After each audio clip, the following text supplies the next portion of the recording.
Ellen St. Shore was Brewster's town archivist for 2 decades, a member of the Community Preservation Committee, and an accomplished historical researcher and writer. Ellen can't hear you.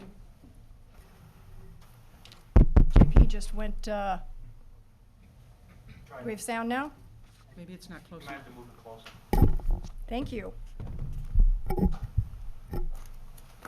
Ellen St. Shore was Brewster's town archivist for 2 decades. Is that better? Sound check?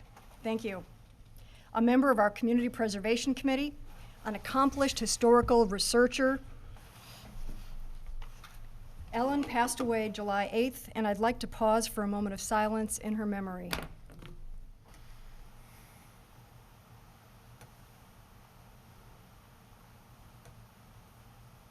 Thank you. Next, I'd like to read a proclamation in honor of retired Brewster Fire Chief Roy Jones, signed by the Brewster Select Board.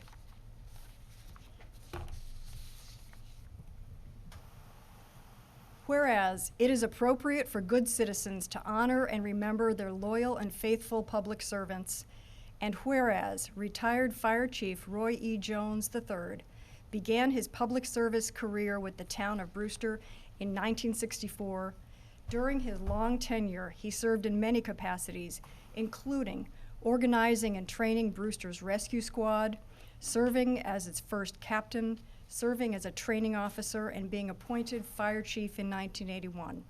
The Brewster Fire and Rescue Department exists on the broad shoulders of his efforts. Chief Jones served honorably as the Brewster Fire Chief until he retired in 2010, a 29-year tenure as chief, and a total of 47 years of service to the Brewster Fire Department and the residents of our community. Whereas Chief Jones was instrumental in the establishment of Barnstable County Mutual Aid System, which serves as a state model for effective deployment of regional fire and emergency medical resources. Chief Jones was the president of the Barnstable County Fire Chiefs Association, as well as a longtime chair of the Barnstable County Mutual Aid Committee. Chief Jones was a founder of the Barnstable County Regional Emergency Planning Committee and the Barnstable County Incident Management Team. He was committed to developing and delivering best practices in fire and rescue services through his involvement on many state fire and EMS committees. Whereas Chief Jones was considered by so many young firefighters in Brewster, in Barnstable County, and across the country as a mentor and advocate. Chief Jones was dedicated to the service of residents and profoundly invested in the town of Brewster. Chief Jones was also an advocate for regional transportation solutions, serving on both the Lower Cape and regional transit committees, and was instrumental in bringing the Flex bus system to Cape Cod. Therefore, we extend our thanks and express our sympathy to his family for his 47 years of dedicated service to the town of Brewster, our region, and the fire and rescue profession. He was a devoted family man and lover of history and model trains. He helped shape the character of the town he loved with countless hours of faithful service. His steady presence in our community and at every town meeting will be profoundly missed, as well as the smile he always wore and the hand he extended to all, signed by the members of the Brewster Select Board. And I'd like to invite his wife to come forward.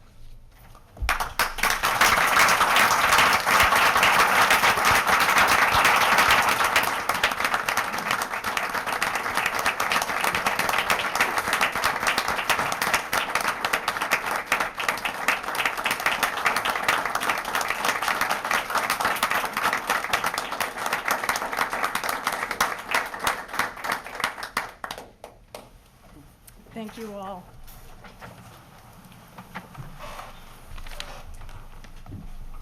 The next item on our agenda is Citizens Forum.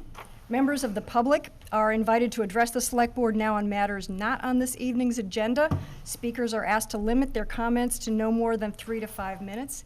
Is there anyone who would like to address the Select Board tonight? Please come forward. Have a seat at the table and introduce yourself. Irene Penny, 30 Acorn Way. Not quite sure about the part about not being on the agenda tonight. It's meant to be a general comment, not specific to any of the items, although there is overlap. My request is that since residential taxpayers pay the vast majority of taxes in this town, as we go forward with several large projects that are coming, especially next year, one of the projects on tonight's agenda, I ask that in every other way you consider cost-cutting measures so that we are asked to pay a little bit less of an override to support the various items that are coming up next year that we're going to have to vote overrides for. The second item is also, I guess it's on the agenda. You'll have to tell me if I need to not comment. Of course. With respect to the Millstone Road project specifically, my request is that, again, cost cutting, what we did on 137 was very nice. If we could do the same thing there, that's one thing. Second thing is so that we don't get into the same situation that Harwich has gotten into with the lower road situation, to please put a moratorium on any further digging on the road once it's been rehabilitated, especially considering some of the housing project work that's also planned, so that we're not left with a poor road service after we've just paid all this money to refurbish it. So, Thank you. thank you. Anyone else? Seeing none, we'll move on. Tonight, we would like to introduce and welcome Brewster's new finance director, Mimi Bernardo. Peter?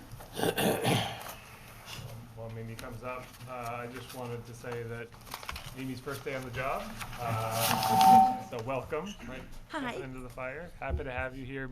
We went through a pretty extensive process, hiring process, to get to this point, and it was a competitive pool of applicants. Mimi certainly stood out for her abilities and experience. She comes to us most recently from Sandwich as their town accountant and finance director. And I'll let her speak a little bit more about her background. Hi, good evening. Nice to meet all of you. I was here a few weeks ago and I already met many of you, so nice to see you again. I'm absolutely thrilled to be here. Like Peter mentioned, today was my first day in the office, and I think we already covered a lot of ground. I know I have a steep learning curve ahead of me, but I'm incredibly thankful that Lisa is still here. And Anne, you know, she has this great institutional knowledge, and she's going to be working with me as my teammate. So I think so far, like I said, we covered a lot of ground, and everything looks really good. I mean, it's obvious that, you know, when Lisa came back to help straighten things up, that this was her life's work, and it was very important to her to get things right. She's very passionate. And the ledger looks great, and so far I haven't had, you know, I haven't come across anything that's out of the ordinary. Everything is very standard and looks similar to what I'm used to working with. I should say, to that point, we're obviously incredibly appreciative for all the work that Lisa Souvet has done over the past year to get us to this point. It hasn't been easy, and you know, to Mimi's point, it's her life's work. She cares about it. She's a real pro, and so, you know, it's important to her and to all of us, obviously, to make sure that the transition goes well and that Mimi has the supports that she needs to succeed. And so that's how we've structured the transition. And so Lisa will be here as Mimi onboards, and you know, we're closing out one fiscal year and starting the next. So good things ahead. Great. Thank you and welcome. Welcome. Thank you. Thank you for having me. Thank you. The next item on our agenda tonight is a status update and discussion about Nauset Regional High School plans for a building project. This will be a joint meeting with the Finance Committee, so I'll ask the Finance Committee Chair to bring his committee to order. I call the Brewster Finance Committee to order at 6:10 at Town Hall.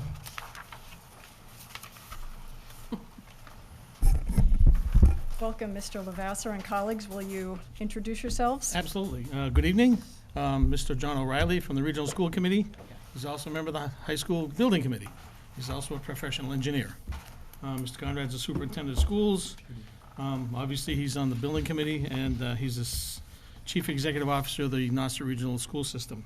I'd also like to introduce the other members of the Regional School Committee who are here tonight, Mr. Jim O'Leary and Mr. Richard Stevens, and also Mr. Dave Tellman, who's also a member of the building committee, and he's also a construction supervisor for CC Construction. Gives you some idea of the depth of our committee so far. I'd like to thank you tonight for inviting us, and also thank you all for coming to the meeting on the 26th, where we had a discussion about construction management risk, and that's, I'm sure, what engendered tonight's meeting after meeting Mr. Lombardi. We'd also like to thank the district's voters for voting $1.3 million for a feasibility study so we could explore the future for Nauset Regional High School. The brief history of the building committee is that it was formed by the Regional School Committee in the fall of 2017. There are 17 members. We first met in January of 2018 and have been meeting regularly to fulfill the charge of the school committee and the very exacting requirements of the Massachusetts School Building Authority, MSBA. MSBA invited Nauset to join the list of schools to receive funding after only 2 years on the list, which is a huge accomplishment. MSBA requirements for all these projects ensure that no option is missed. So the building committee has lots of targets to hit, lots of dates that we must ensure we get to MSBA to fulfill our schedule. We've been working with our designer, Flansburgh Associates, to fulfill those required options. The options we reviewed at one point numbered 10 scenarios. The first requirement from MSBA is a code requirement of the existing buildings. In other words, you take the existing campus, there are 8 buildings, and you renovate those to meet code. The building code, ADA code, the code for ventilating and energy efficiency. That option also had us seek for, the next options was that we also had to look at a new site for the high school. That's within the district. No other parcel of 40 acres was found, so we were able to have our efforts focused on the building project in North Eastham on the existing property. It's a 72-acre parcel, and it goes from Cable Road northward towards the boundaries with the National Park Service. It's the only high school we know of in the public high school in the country that's within a national park. There are 7 to 8 options and variants renovating existing campus with some demolition of existing buildings and construction of new spaces. All these options were reviewed with the task of fulfilling the other need, the other requirement by MSBA of an educational plan. The educational plan that the staff has been working on since last October and was filed last week and accepted by MSBA as the plan that we will be using to guide the project through for the next 5 years of development and the school department for the next 10 years of how the campus will work and how we'll teach the students. I put in front of you a packet of 3 scenarios, and I'll walk you through those because some of the questions we have received I think will be answered with regards to the packet. So item number 1 is the code upgrade. You'll see it has the total parcel of Nauset Regional High School as much as we could fit on this piece of paper. It extends the upper right-hand corner roughly another 4 inches, but mostly it's all woodlands, and the town of Eastham's water well is in that upper right-hand corner. So you're looking at the existing campus buildings. They're lettered A through G, and that, again, we'd be just gutting those with regards to putting new plumbing, electrical systems, et cetera, mostly insulation to make the campus much more energy efficient. Below is a block scenario of what the campus looks like today. There are 2 small orange areas, which would be small additions, which would help with the circulation within the buildings. Building A, which is a classroom building, and Building E, which is another classroom building. They have no hallways, so it's tough for students to walk through and connect to the room. So this was part of the code requirement, accessibility to all the classrooms. I'd like you to skip to the third option, third page, which is the new construction option. We are required, again, by MSBA to look at a totally new building. It's a range of options that we have to submit. So if you look at this paperwork, you'll see that it's a brand-new construction of a new building of 220,000 square feet. We moved it around several places, but as you can see, as you work your way north on the property, it becomes much narrower and gives us less flexibility. At one point, we looked at having it on the western boundary, but you can see there's a little jog in the shrubbery. There's a subdivision just to the left of the high school, and putting a 3-story building of 220,000 square feet that close to a neighborhood would be kind of pushing the envelope with our neighbors. So we looked at putting it on the right-hand side, which is the eastern portion of the property, and we came into some issues. It does meet the educational vision program that I spoke of.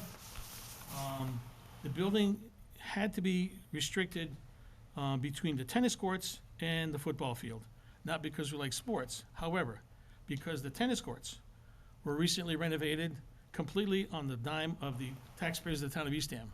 They would not look favorably on us digging up their brand-new tennis courts and putting a building on top of it. The same thing for the football field. The existing football field was renovated for almost $700,000, all private donations. So you don't want to antagonize folks who have already supported the school by saying we're just going to willy-nilly put a new building there and tear up the football field, and of course we'd have to replace that, again, at the taxpayers' expense. As you move further north, we ran into, because again, we're in a national park, an issue with endangered species. So there's some parts of the building that we would have to have the paperwork and have the hearings about impacting endangered species.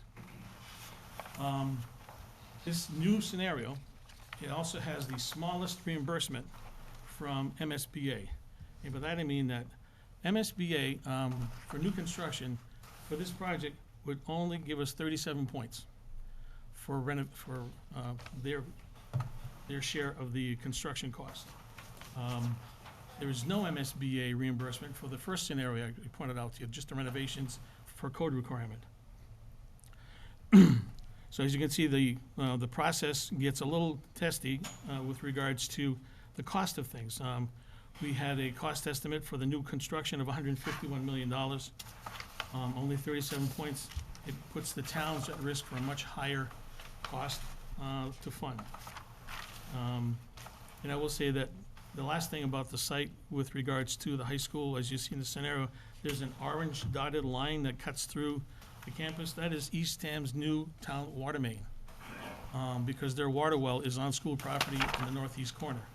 So we would have to dig up and move their water main while it's still being used by the town of Eastham. A not small project to undertake. So with all those negatives, the building committee really felt that we should not be looking to build a new option school for the property. We'd also have to move a lot more dirt because that part of the property is just woodlands right now, woodlands. And again, the state has these nice rules. They only pay 8% of the cost for earth moving. They have guidelines about everything they pay for and what we end up paying for. So, for instance, they pay nothing with regards to administrative areas. That's all on the local taxpayer. They have a sliding scale of what's called allowable costs that they will pay for. They have a set cost for what they will reimburse for per square footage. I believe right now it's in the $338 square foot range. They're looking at raising that. Hopefully they'll do that before we go out to bid in a year or two, and that'll help us out as well. So now we're back to option number 2 in the middle, which is what the building committee has decided to go with. The building committee has filed with the Commonwealth of Massachusetts. It was accepted last week. We've been invited to go up to Boston on the 7th of August to defend our paperwork, all 600 pages of it, that I passed on to Mr. Lombardi, which will be eventually on our website, and I'll give you that address shortly. So if you look at option for addition renovation, it's called option 4A because we had 4A, 4B, 4C, we had 5, again, we had 10 options. What this does is it keeps 60% of the existing structures. We end up demolishing what is now called F building, the cafeteria, and E building, which is a science building. Partly because the cafeteria is in the way for adding square footage for new classroom spaces. And E building, because E building is, if you've ever been on the campus, it is the toughest with regards to elevations. It's a half story below and a half story above everything else on campus. It doesn't line up with anything. So in removing that, it allows us to tie the buildings in more evenly, more elegantly, and with better access to the rest of the campus. This option, right now, we've been told by Commonwealth of Massachusetts that it'll engender 41.7% reimbursement for allowable costs. Again, I have to throw that in there because they have their own thought process of what they will allow and what they will not allow. But one thing they do stress is that most of the money that the state wants to put into the projects goes towards learning spaces, educational spaces. And they are adamant about the design of science labs. They have to be 1,200 square feet. They have to have a certain height limit in the classrooms so that the ventilation work can vent any gases, any experiments that go awry.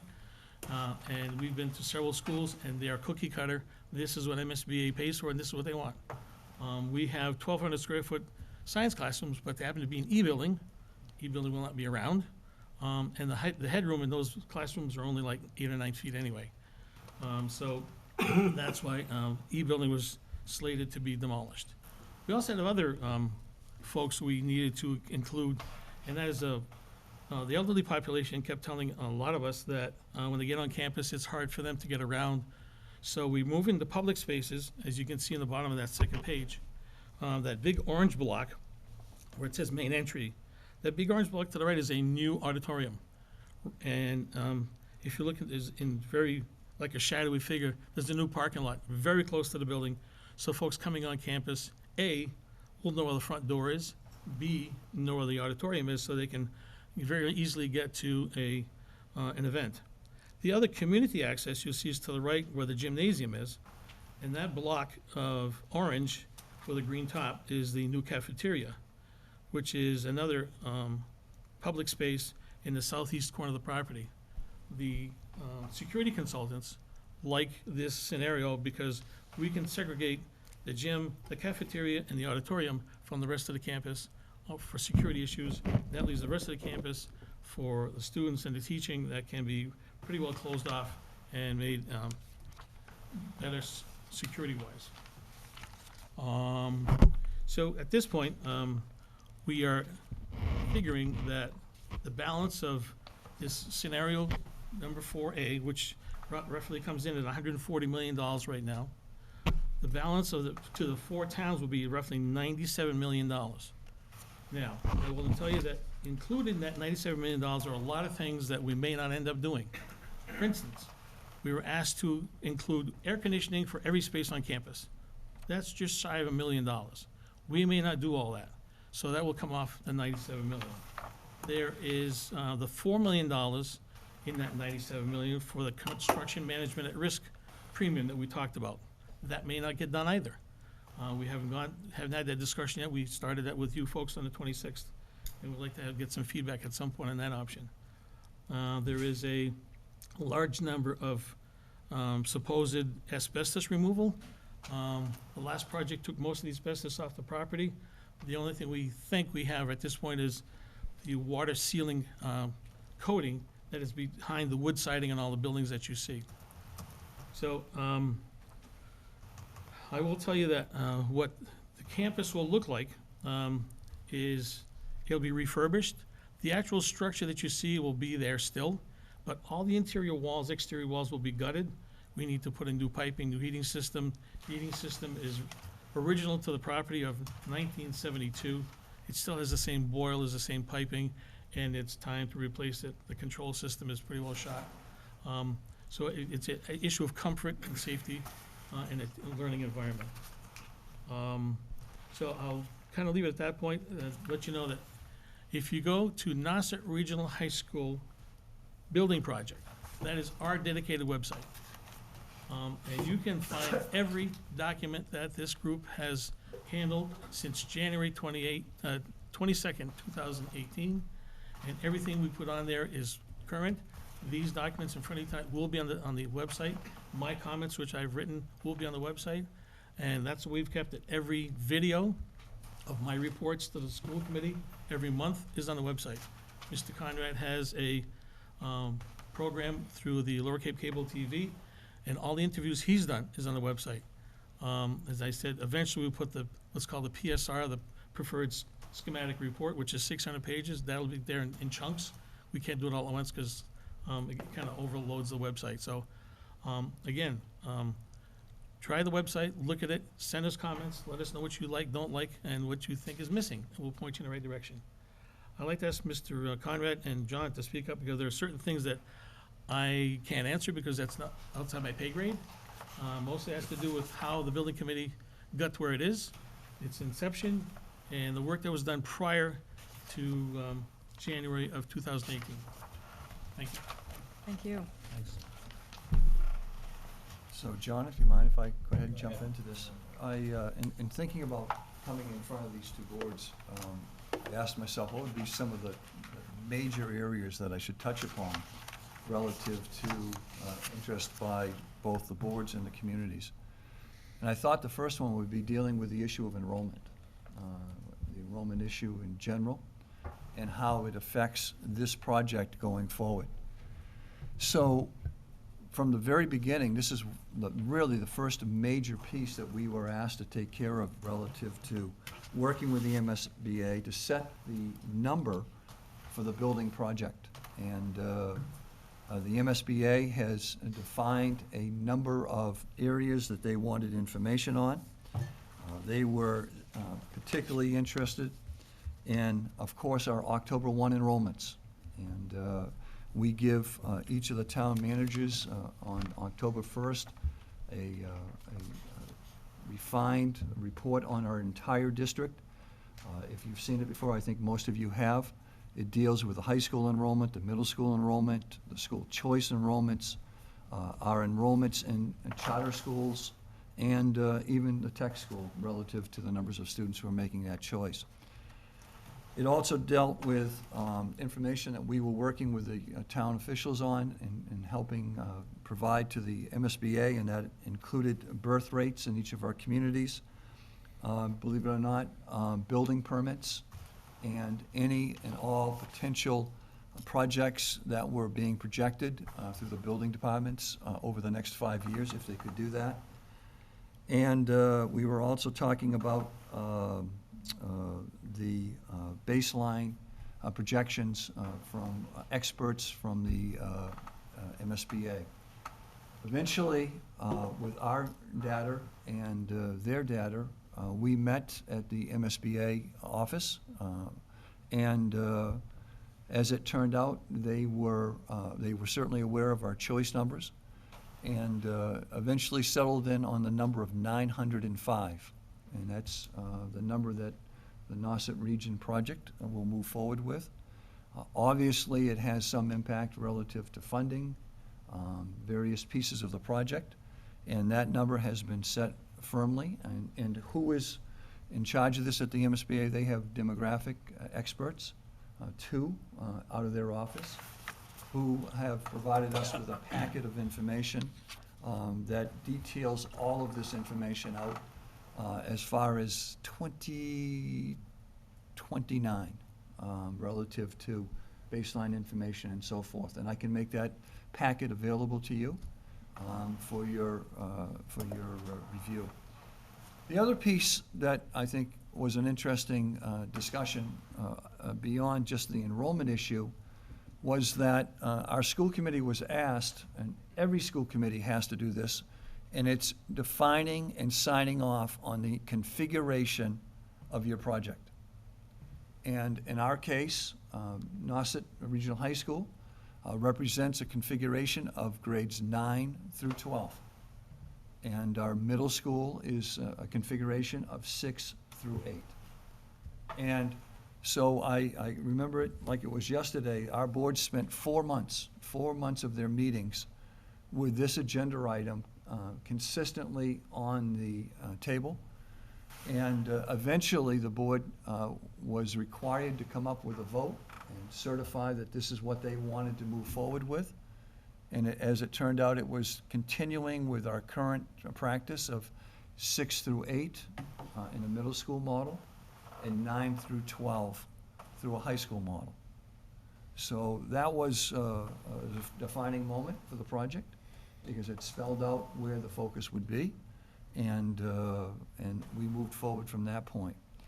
The other piece that I think is the other key theme through this whole project is, so what is the educational vision or plan for this project going forward? I can tell you from the first meeting, as they were looking at the possibility of inviting us into this project, they were very straightforward with the members of the delegation from Nauset, that one, they didn't want to hear about 20th century learning, being almost at that point 18 or 19 years into that theme of 21st century learning. They challenged the group from Nauset that the project more than likely had a lifespan out to 2050, and to look out to 2050 in terms of what is it that we're looking at from an educational plan for the students' future.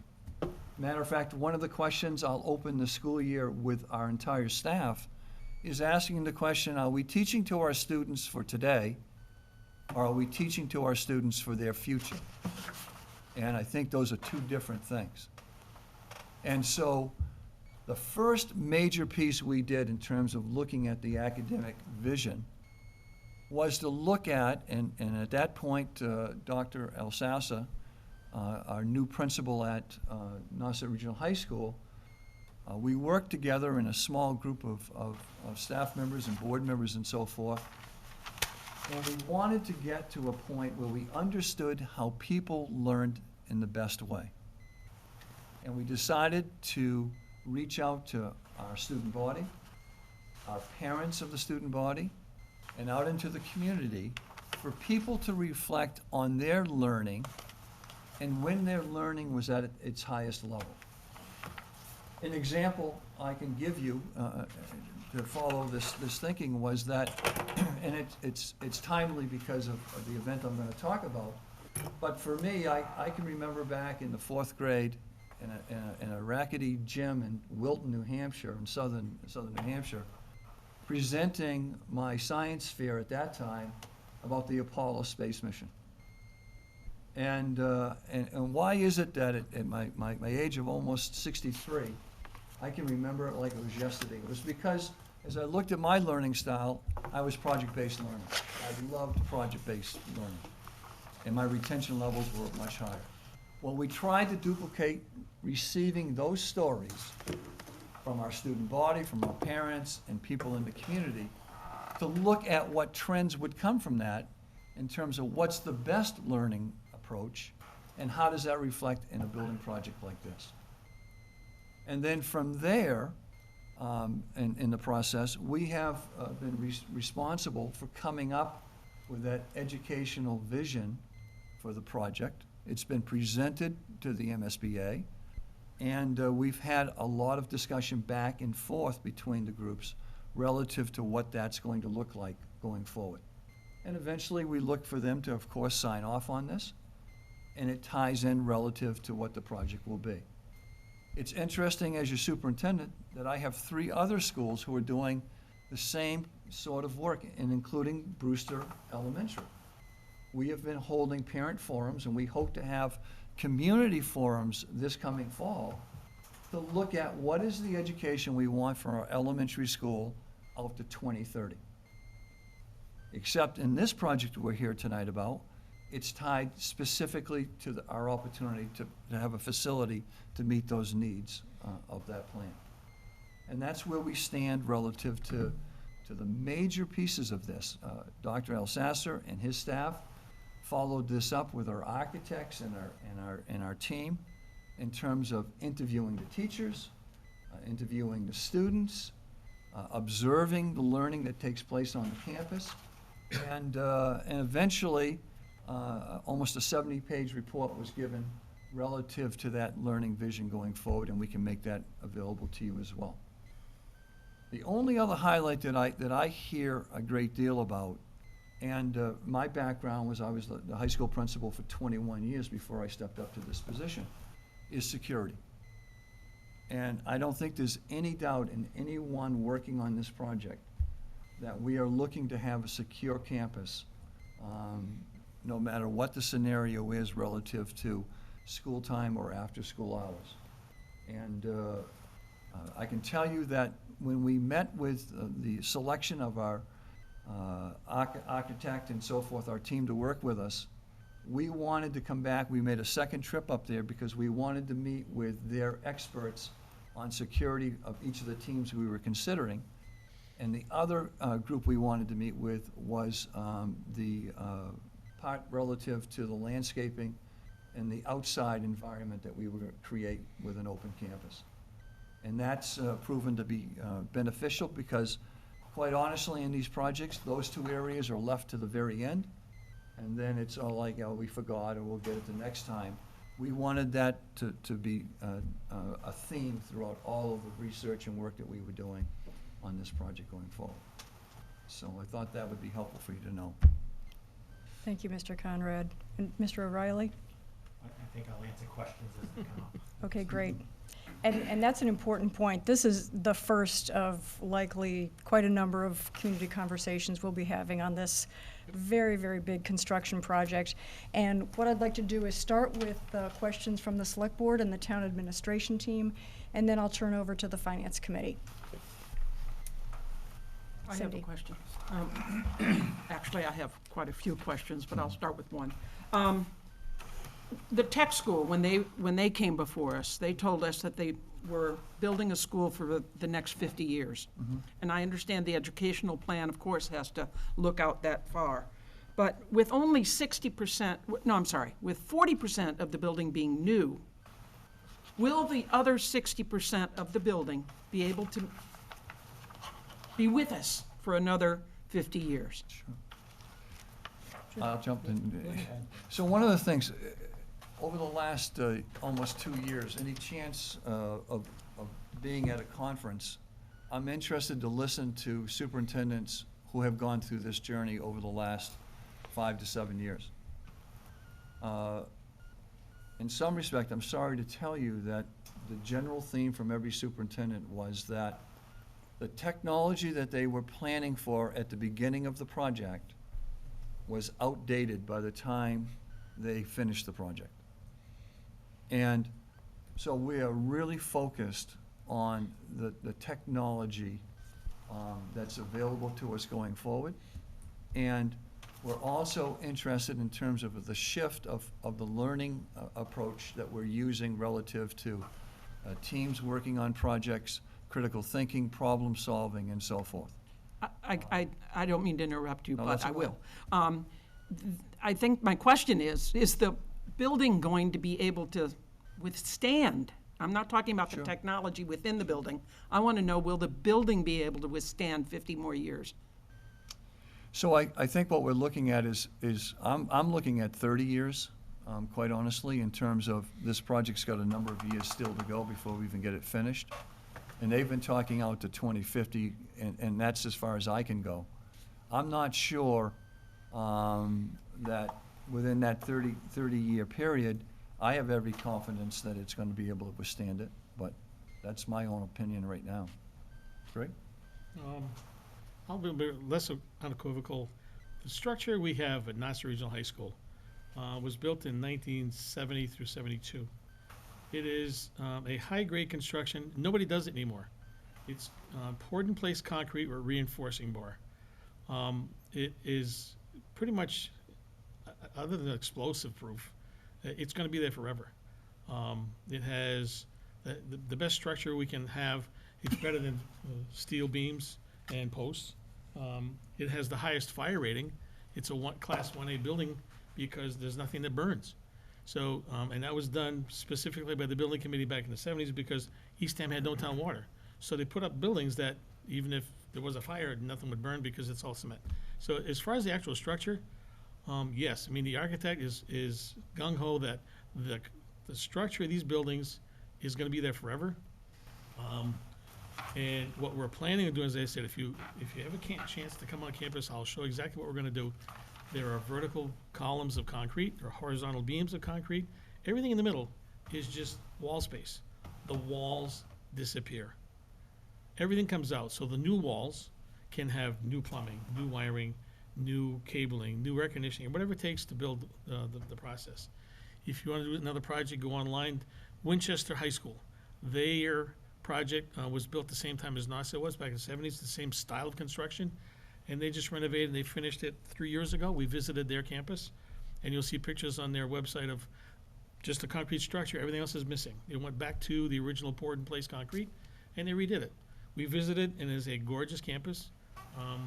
It's very well insulated. It's very quiet because you have new glass and new walls. They're well insulated. Their cost of running the campus is much smaller. So, yeah, I have full confidence that this building will be around long after I'm gone. I just need to survive the construction part for the next 5 years. Thank you. May I, just one more, and I, Sure. okay. I know you talked about school security, and being a former teacher and having a colleague who was at Sandy Hook, I really feel that this is like the most important thing today in education that we need to talk about. And is it true that a lot of the hallways are going to still be outside? Yes. So there are going to be open doors to those classrooms, not just the entrance that you show that with the yellow, with the green lines, or the green arrows. There will be a person, somebody, I mean, kids will be going in through the open doors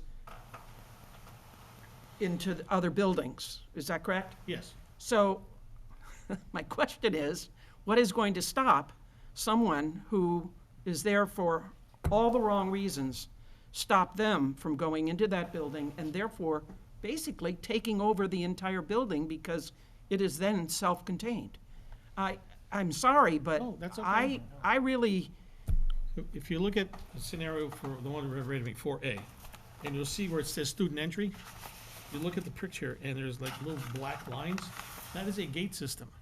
The courtyard will be blocked off. There'll be a key card system. You can only get it electronically by having access. You look at where the academic courtyard is, there's another set of chain link fence or some kind of fencing to keep folks off the back part of the property as well. So everything will be blocked off as far as the academic side, and only have access if you are allowed to with some kind of key card system. I will share with you that the existing buildings, all the ones that you see with the white roofs, they're original to the property. The original property had its utilities in underground tunnels that have been a security issue for decades. The first thing we told the design team was the tunnels need to be disposed of, blocked off, whatever it takes to make those tunnels go away. Because it's not just someone with a firearm that's a threat, because in a tunnel, because they connect all the buildings, just an aerosol of some kind of chemical would do serious damage to the property. So those types of things are going to disappear and be much more secure than it is today. And that is our fervent hope, and that's our job, to make sure this works out. thank you. John? Sure. Thank you. Thank you guys very much for coming in. This is a huge help to have this come before us and to come before the public of Brewster, and to have your recounting of the work that you've done so far, which is immense, extensive, and greatly appreciated. So I really want to thank you guys for everything you've done and what you will continue to be doing from now until the completion of the project. I just wanted just one quick, and I think I know the answer, but I don't think we've mentioned it yet. In terms of timing, when we're going to be asking the voters to give final approval, is it spring of 2020 that we're looking at Yes. for town meeting and for a town election vote? Yes. Good, excellent. I just so I'm clear on the timing. So we have, basically, the way I see it, we have between now and then to you've done a lot of work already. There are some decisions like the CMR process that we learned about at the other meeting that still have to be made. But we really want to, I think among the leaders of the towns and the region, to have a good consensus so that when we go to the voters, that we're on the same page. Absolutely. And so I think that's why this meeting's very helpful. Answering the questions are very helpful. I appreciate Cindy's question about security. But I do see this, and I'm sure this is as you intended, this is a major upgrade from the current situation. The current situation is security is a huge issue. And clearly, it is much more enclosed and through, again, it wasn't totally clear to me, but I guess an electric system at that student entry of some sort. You can create an enclosed, retain the open campus feel that students feel when they're in it, but create a closed campus that has all the security advantages of other schools that are, I think, are, as Cindy indicates, are non-negotiable. Correct. For if we're going to go to the voters and ask for their support, that has to be addressed. So I appreciate that. You're welcome. Thank you. Thank you, gentlemen. I'd like to echo John's remarks as well. I can only fathom the amount of work that has gotten you to where you are now, and your dedication to continue doing so is greatly appreciated. There is decades of municipal construction experience sitting at that table, and I don't have a great deal. I am wondering about the $140 million. So that is based upon a spring 2020 town meeting vote across the region and a ballot vote to follow immediately thereafter. And in my experience, cost escalator based upon your proposed timeframe is incorporated into early estimates, which is, I imagine, what we're dealing with at this point, pretty detailed early estimate. And I'm sorry to put you on the spot, I'm just curious to know what they used for an escalator and if that has been working out for similar projects that have happened in the Commonwealth over the course of the last year or two.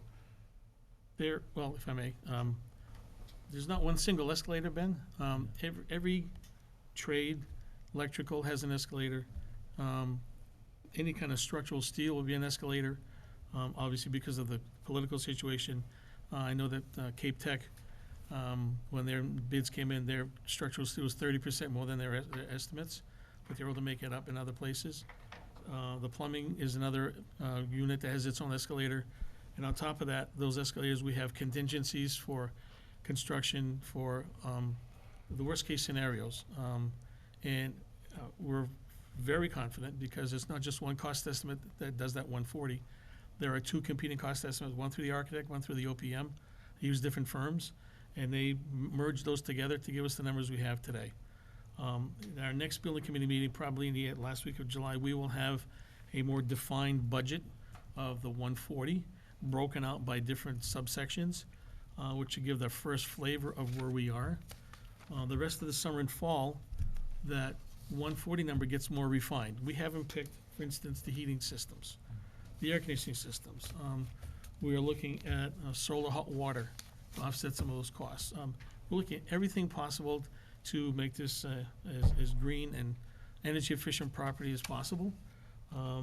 So yeah, we'll keep those numbers going, and as we work towards reducing the size of the budget, we'll keep you appraised of that. And again, I can include Mr. Lombardi's email, if you will, and he will be on our dispersal list of 35 folks so far, and you will get everything we have as it becomes public in our meetings. Everything we share with you, like these plans, everything will be there. So I'm very confident with the group we have, the two teams, the architect and the OPM, that we are on top of the cost. They are well aware, we are well aware of the size of this project, and we're trying very hard to meet that goal of reducing our potential cost for the four towns. Thank you, Greg. And I also want to echo John's thanks for coming here tonight. It was really, really helpful to understand some of the finer decision points, particularly between the new construction scenario and I'm sure that this is what you're hearing from folks as you make the rounds. And I think perhaps the most valuable thing that can come out of tonight is that this is Brewster Public's first opportunity to really have an in-depth conversation, and that's it's going to require this board, our finance committee, folks in town hall to get behind this project in order for it to be successful next spring. So thank you for the good work you guys are doing. Thank you. I have a few questions. Please. So if the $140 million penciled-in price right now holds, Yep.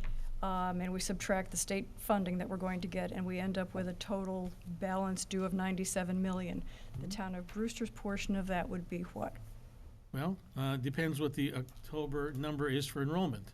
It is roughly 46 to 47% of the region.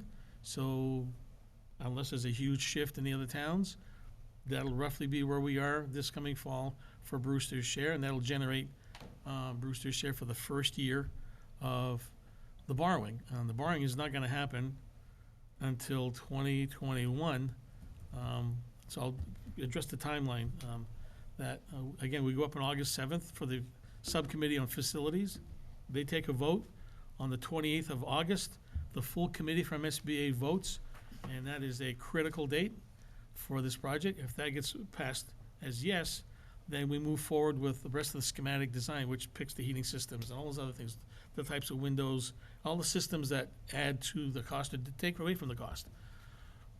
Reaching for a full MSBA board vote in February of next year, which will give us a commitment to the size of the project and their final reimbursement to us. The final letter, I'm told by my OPM, we will probably not get until just before town meeting, but that February letter will be as good as gold, is how he's said it to me. So, yes, we'll know for sure this coming fall and winter. And you folks can put a request in, and we can come back as often as you would like. Seriously, that's what we're here for. Thank you. Ask as many questions as possible and go from there. Thank you. I hear from a lot of Brewster residents, both in my capacity on the select board and on the Assembly of Delegates, about grave concerns about climate change. So I think that it really behooves us to look at everything possible that can be woven into this construction plan that would reduce the carbon footprint of the Absolutely. brand-new school, or I think that there will be a groundswell of resistance that will be really challenging to overcome as we move forward on this. Yep. Peter?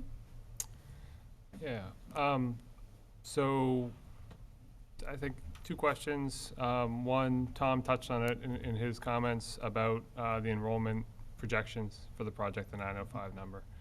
And understanding that was a process that school administration was involved in, the school committee was involved in, MSBA and their demographers came to and have blessed.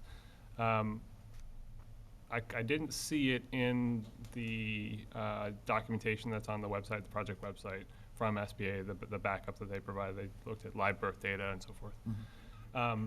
What is the baseline assumption for school choice as part of a percentage of that student enrollment number? So, Greg? Go ahead, please. So a couple of things.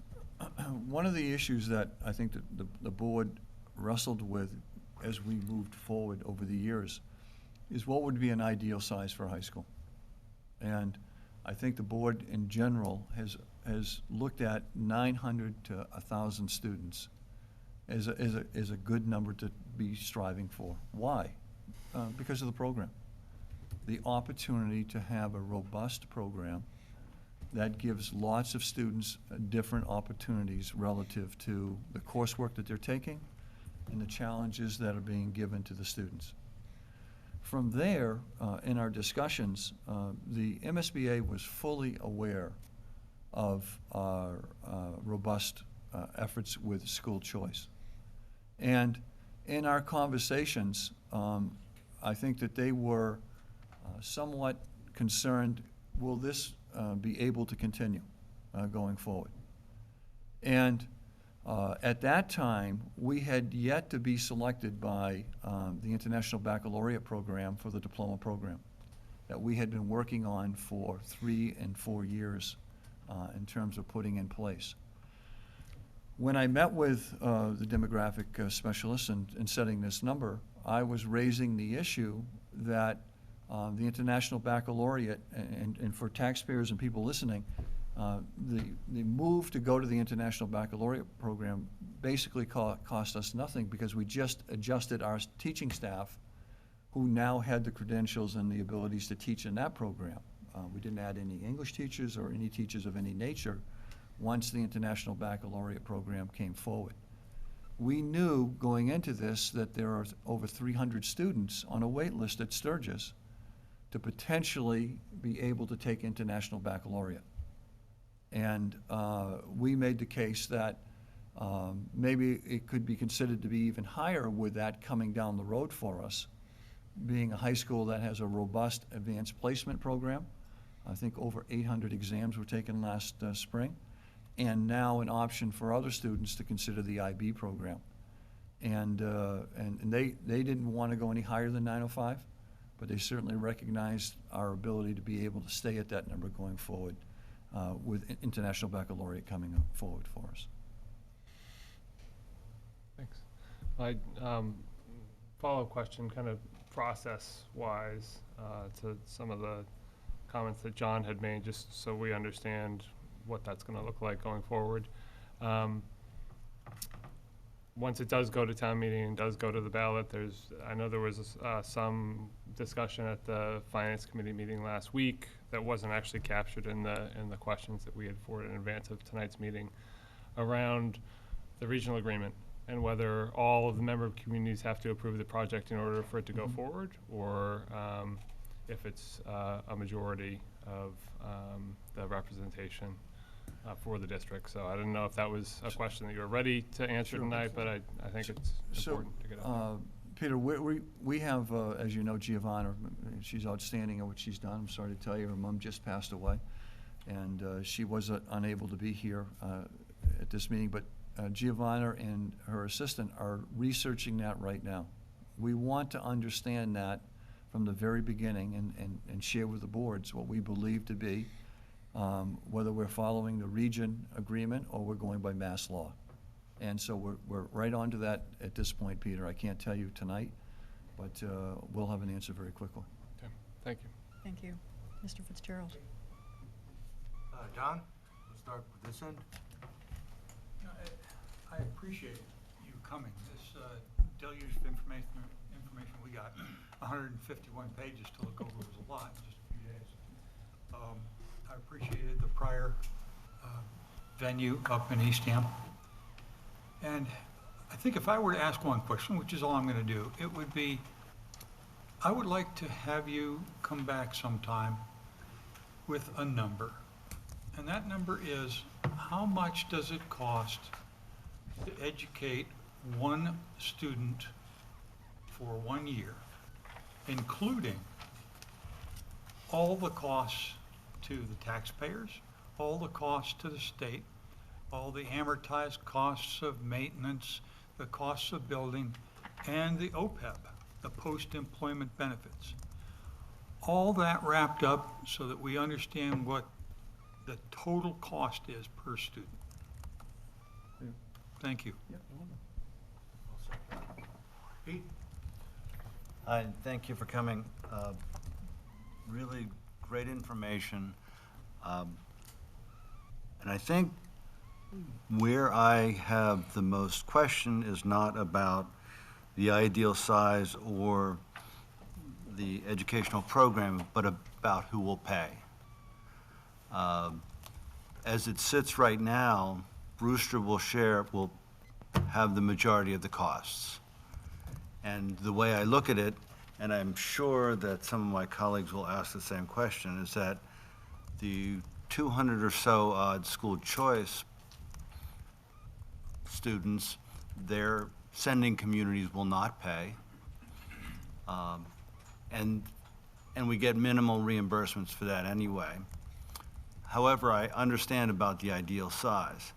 On the other hand, we have partners in Provincetown and Truro who are different than school choice. I would like to find, or I'd like to have you comment on how we can have the towns that are really going to benefit also participate in the funding. And I think that's critical to garner support among, you know, the taxpayers of Brewster to understand that the burden is going to be treated fairly. I don't know how you get around the school choice, other than to state that it helps the ideal size and it helps beef up the program, and that's a benefit to everyone.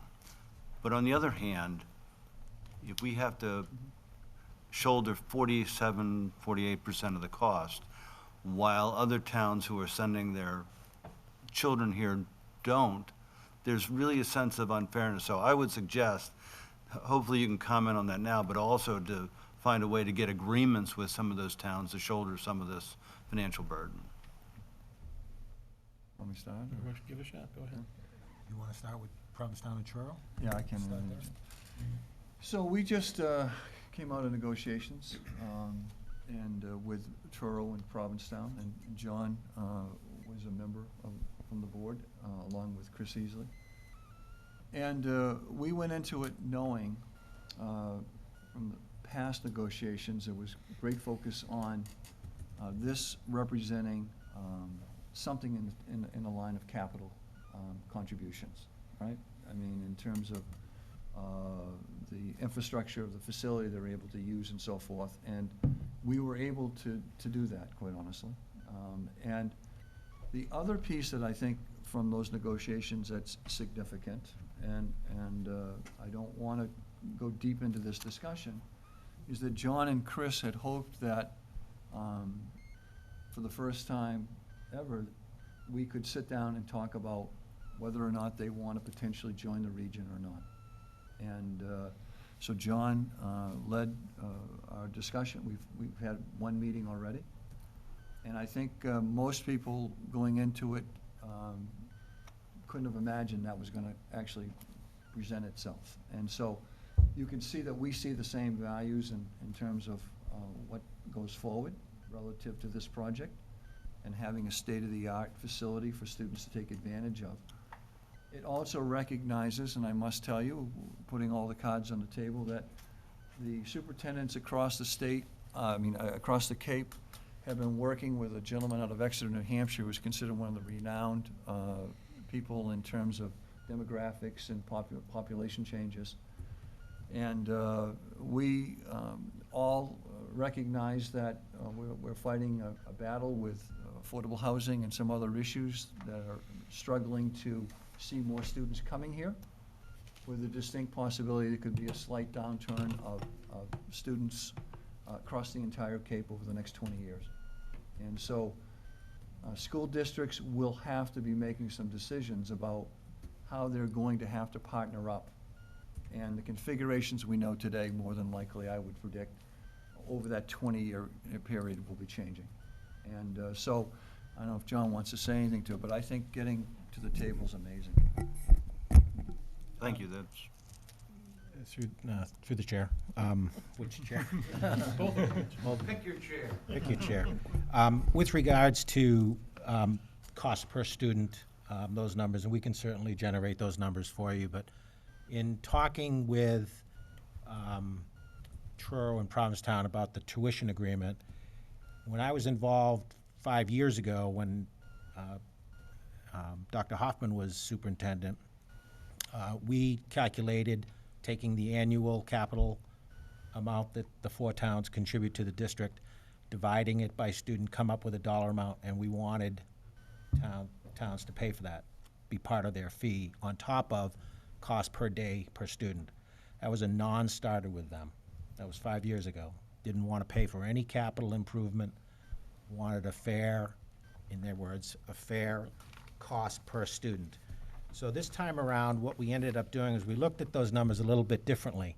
We looked at per student cost of the capital enrollment, a couple $100, $400 or $500 a student a year. What we also looked at is that on the rates we were charging them, we included a factor of transportation. Well, they told us, and rightfully so, that they pay for their own transportation. So we started with a number per student, and we took out a little bit for transportation, and we put back a little bit for the capital plan, and came up with a number that all 3 entities agreed with. It also has a 2.5 escalator, which wasn't a case on a contract two times ago. So we did get a little bit down and dirty with the numbers this time around, and I think, when we put the numbers together to to answer the other gentleman's question, we can outline, how we built that number for both of those towns. And then with regards to choice, I hear it probably just as much as you guys, why are we running a school with 20% of choice students? And it really comes down to that, for the 20%, it generates, and this was part of the discussion we had in May, June, July, and August of 17, was that the choice provides about $1 million of revenue to the district, above and beyond what it costs for the several teachers that we hire to support the choice students.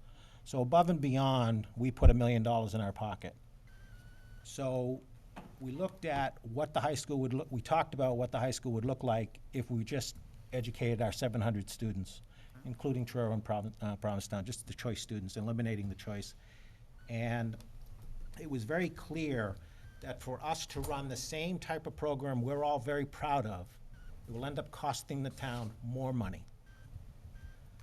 And the reason for that is, one, you take the $1 million right off the top. Where's that $1 million coming from going forward? And then, if you take down 20% of our student population, we have the core courses we need to teach, but your elective courses would be the impacted. There'd be less students for drama, culinary arts, woodworking, art-related classes, and sports. We'd be dealing with possible part-time teachers, which is nearly impossible to get quality teachers in a part-time basis in this environment. So those were some of the factors that the school committee had come to a decision back in July and August that we wanted to keep the program as we were currently running it. It's been very successful, will continue to be successful, and it includes the choice students. I hope that kind of gives you a flavor of where the committee was coming from.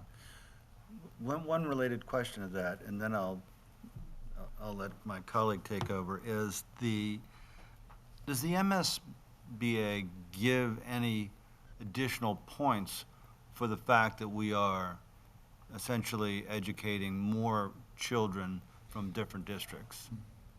I mean, as I read it, it's a flat rate that they've paid, and they've paid that flat rate for years. Go ahead. They don't. So No. not at this point, although we're encouraged by our conversations with Truro and Provincetown. And they certainly recognize the pressure on communities here on the Cape. And so they know every step we're making relative to, will that quite honestly be a benefit to us going forward? And I've had that conversation with our neighbors who we're talking with. So we're trying to make a case that we're doing the right thing by consolidating as much as we can here on the Cape, and that should be rewarded. But we'll see. Thank you That's very much way- for your answers. Way too early to tell you, but that's what we're hopeful. Gentlemen, thank you for being here. I kind of feel like a senior in your high school who's facing final exams, because I just did a whole lot of homework before this meeting. But that's, believe it or not, a compliment to you, because it isn't just content, it's hard work and the documents that come from that. I compliment you on your website, which I think is wonderful. Thank you. And again, thank you for being here. I want to make just a couple of observations. One, not to belabor the point, but Brewster, the town of Brewster, and the taxpayers and the voters of Brewster are a major stakeholder in this project, perhaps the major stakeholder. And it is incumbent on our newly reconstituted financial team to present us with a 5-year capital plan. We discussed this at our last Wednesday meeting. I mention this because I think we all share the burden of doing an intense and detailed marketing and sales campaign to the voters of Brewster. We are an aging population. This is a school. It's a lot of money. It's a debt that will last a long time. And when you come to next spring's town meeting, there are going to be people on that floor who intend, as of now, to vote against it. So, in order to gain their support, don't stop working hard. Don't stop having these meetings. Don't stop going before the public. I think it's very, very important to do what you're doing tonight. So keep it up. The only other thing I would say is that I think your choice of option 4A is the obvious and intelligent choice. Executing it from this level of detail to cutting the ribbon, it's a daunting task. I don't envy you. But we do want to know what goes on along the way. So thank you again. I echo that. Thank you very much. You really have done an outstanding job of any of the projects I've ever been involved in my professional career.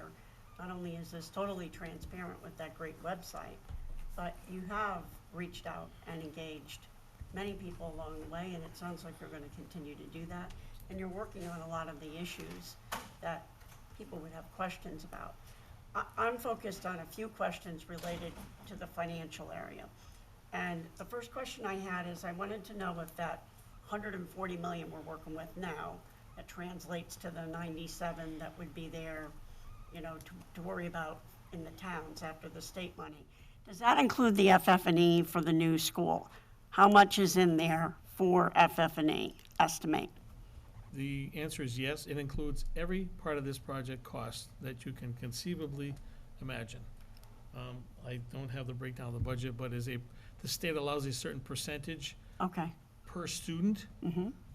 Again, that's where the student count comes into, and you can sometimes hit that. Sometimes where you are and what you pick for furnishings, you kind of go over it. Two quick stories. Every school we visited, the architect and the project manager were always boasting about their project and what the furniture cost. The project manager found chairs for the Situate School. They were $45 a piece, and they were the most comfortable chairs for public usage every side. And on the other side of that, all the science labs I spoke of, all the furniture is movable. They're all on casters. They're all move around. They have elevations, heights to allow for different projects to be done. So obviously, you're not going to get those tables for $45. But yes, everything involved in this project is in that 140. And Thank that you. 140 was voted and sent on to Boston months ago. That is our cap. We are going to live within that number. End of story. That's our job. That's great. And that's the number we picked. I wondered if the school committee anticipated any other major capital projects or equipment purchases for the regional middle school in the next 5 years, or the elementary schools. I'm trying to get a handle on, in my head, what other big dollar items would be coming through for schools in the next 5 years, as best you can I'm estimate. You're on. Yeah, we actively have a capital asset subcommittee that works directly with Giovanna and her team and Tom to deal with the capital issues at the three buildings, the central office, high school, and middle school. You know, I'm going to take you back in a little bit of history. This all started with what everyone knows as the Habib report, where I think it was actually Brewster FinCom was one of the committees that were urging the school committee at the time to do a complete facility evaluation. So we engaged an architect firm by Habib Associates to do a cursory inspection of all three buildings, central, middle, and high school. Came up with a report that was identified tens of millions of dollars of repair, basically Band-Aids. And that's how we evolved into the SOI for the high school. We had met with town managers, business managers of the four towns, reviewed what we were thinking as far as the SOI for the high school. Statement of interest. Statement of interest.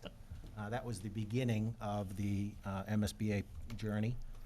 And as far as the middle school, the school committee is taking an approach now to utilizing maybe 90% of the annual capital funds to deal with the projects at the middle school.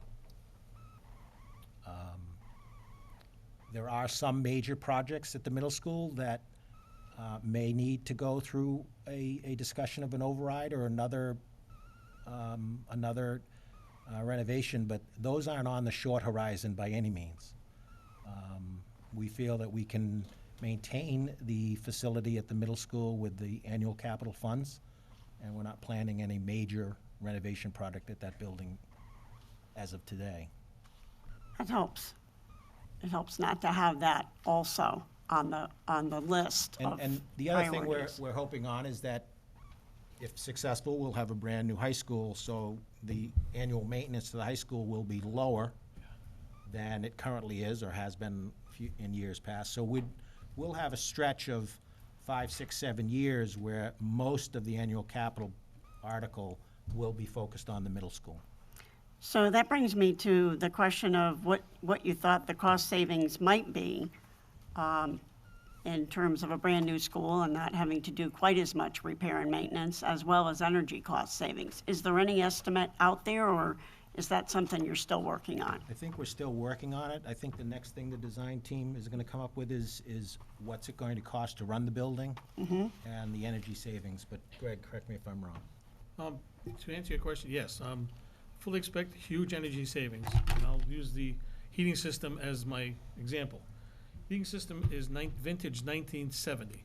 Yes, I saw that. It has 2 large boilers that are 2 million BTUs each. The reason they're so large and they generate so much heat is that there's no insulation on the boilers. A lot of the heat is lost just sitting in the boiler room in D building. Those walls in D building are not insulated. So as I point out to the architect and anybody who wants to walk on campus in the wintertime, when you walk around and it's a snowy day and you get close to one of the buildings, because it's all concrete that's not insulated, the actual structure of the concrete of the buildings is warm enough that the heat is transferred to the courtyard concrete, so the snow melts within 2 feet of the building because the building is so warm. But again, keep in mind, this is 1970 vintage. The building used to burn what is called number 4 bunker oil, which is basically tar. And it had a lot of BTUs, and it was only like 4 cents a gallon, so nobody really cared about how much you burned. Obviously, that's a different world today, so yes, we will be burning a lot less fuel, be more efficient because we'll be insulating the walls, we'll be insulating the roofs, the ceilings more. I mean, there was insulation added when the new roofs were put on. We've had the architect looked at, basically, if you look at the buildings today, they're honeycomb, poured in place concrete. That will be spray foam. And a suspended ceiling put below that. So again, the decking, everything that is exposed to Mother Nature will be much more energy efficient. That helps. I will share with you one of the tidbits is that all the new schools we went to, the cost of heating the buildings went way down. But because the new buildings are so technology, oh my God, stressful, their electric bills still have not been able to be brought under some kind of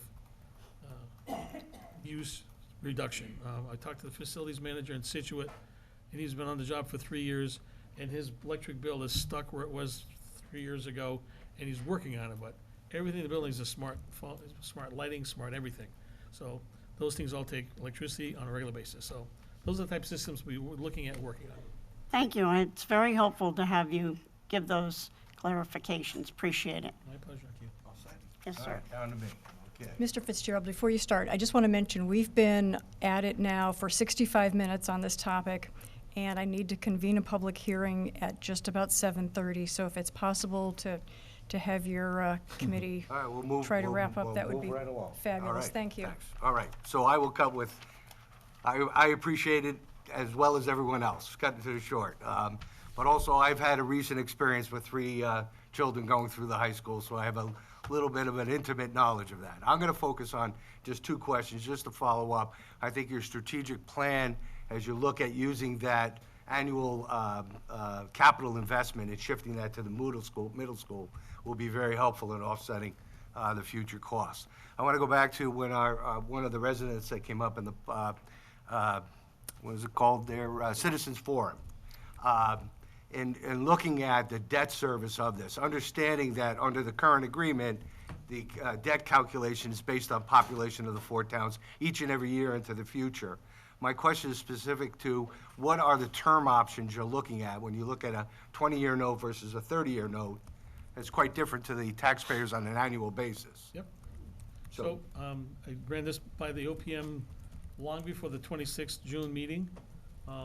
There is no restriction by MSBA as to terms of the borrowing. 20, 25, 30. He didn't go as far as 35 because I didn't ask that question, but I stopped him at 30. He said, whatever the towns come up with a scenario, and the region, because the region is the borrowing authority, that's what we can go with. And we can have that discussion anytime you folks want. Bond counsel is also looking at the terms and what it would mean for the towns in the school department. So everything's on the table, but yes, those terms are possible. I would like to, at a future meeting, continue that conversation. I'm trying to move along. So, Frank? Well, in difference to my colleagues, I'm not going to be able to answer the questions that I need to answer, to ask tonight. But I do want to, I do think we need to sit down with you folks at a subsequent meeting, and I would like to put that request in right now. Duly noted. I don't think I heard an answer to Peter Lombardi's question about the 905 and the percent or number of choice students in 905. So it isn't a fixed number relative to what they see for the future, relative to choice. They're simply looking at the combination of both choice and region students as that 905 number. Well, I tried to put a spread together for the first time in 20 years. Yeah, I saw it. Thank you. And it's been reviewed by a team of experts, and they think it's one of the worst spreads they've ever seen. But when I did this and look forward, I see Brewster's share of enrollment going up, because we got a little bulge in our middle school, and our share of enrollment's going to go up, and it's going to get up to about 320 in 2024, if my trifocals are telling me correctly. And all other things being equal, the rest of the population of the school is going to be 638. So that's a lot of students, and it's more than 905. And that doesn't have choice in it. That's absent choice. So you've got Orleans going up, you've got Easton going down, you've got us going up, and eventually we get down. But you know, we've got about a third of the students, and we're going to be asked to pick up half of the tab. And I look at your agreements with Truro and Provincetown, and those agreements, I'm sure it was difficult to negotiate those agreements, but those are 5-year agreements. So as it comes down to a hard choice between capital cost, I wonder why we have a 5-year agreement with a town contributing students before we have a discussion of a project and the capital cost that's going to be teaching those students. I would rather have it the other way. I would rather sit down with somebody and say, hey, I'm going to build you a new high school, but I need you in here on this, because I'm not going to educate your student, you know, build a new high school for your students for $18,000 a year. But I'm not a nice person, so. The other issue for me is,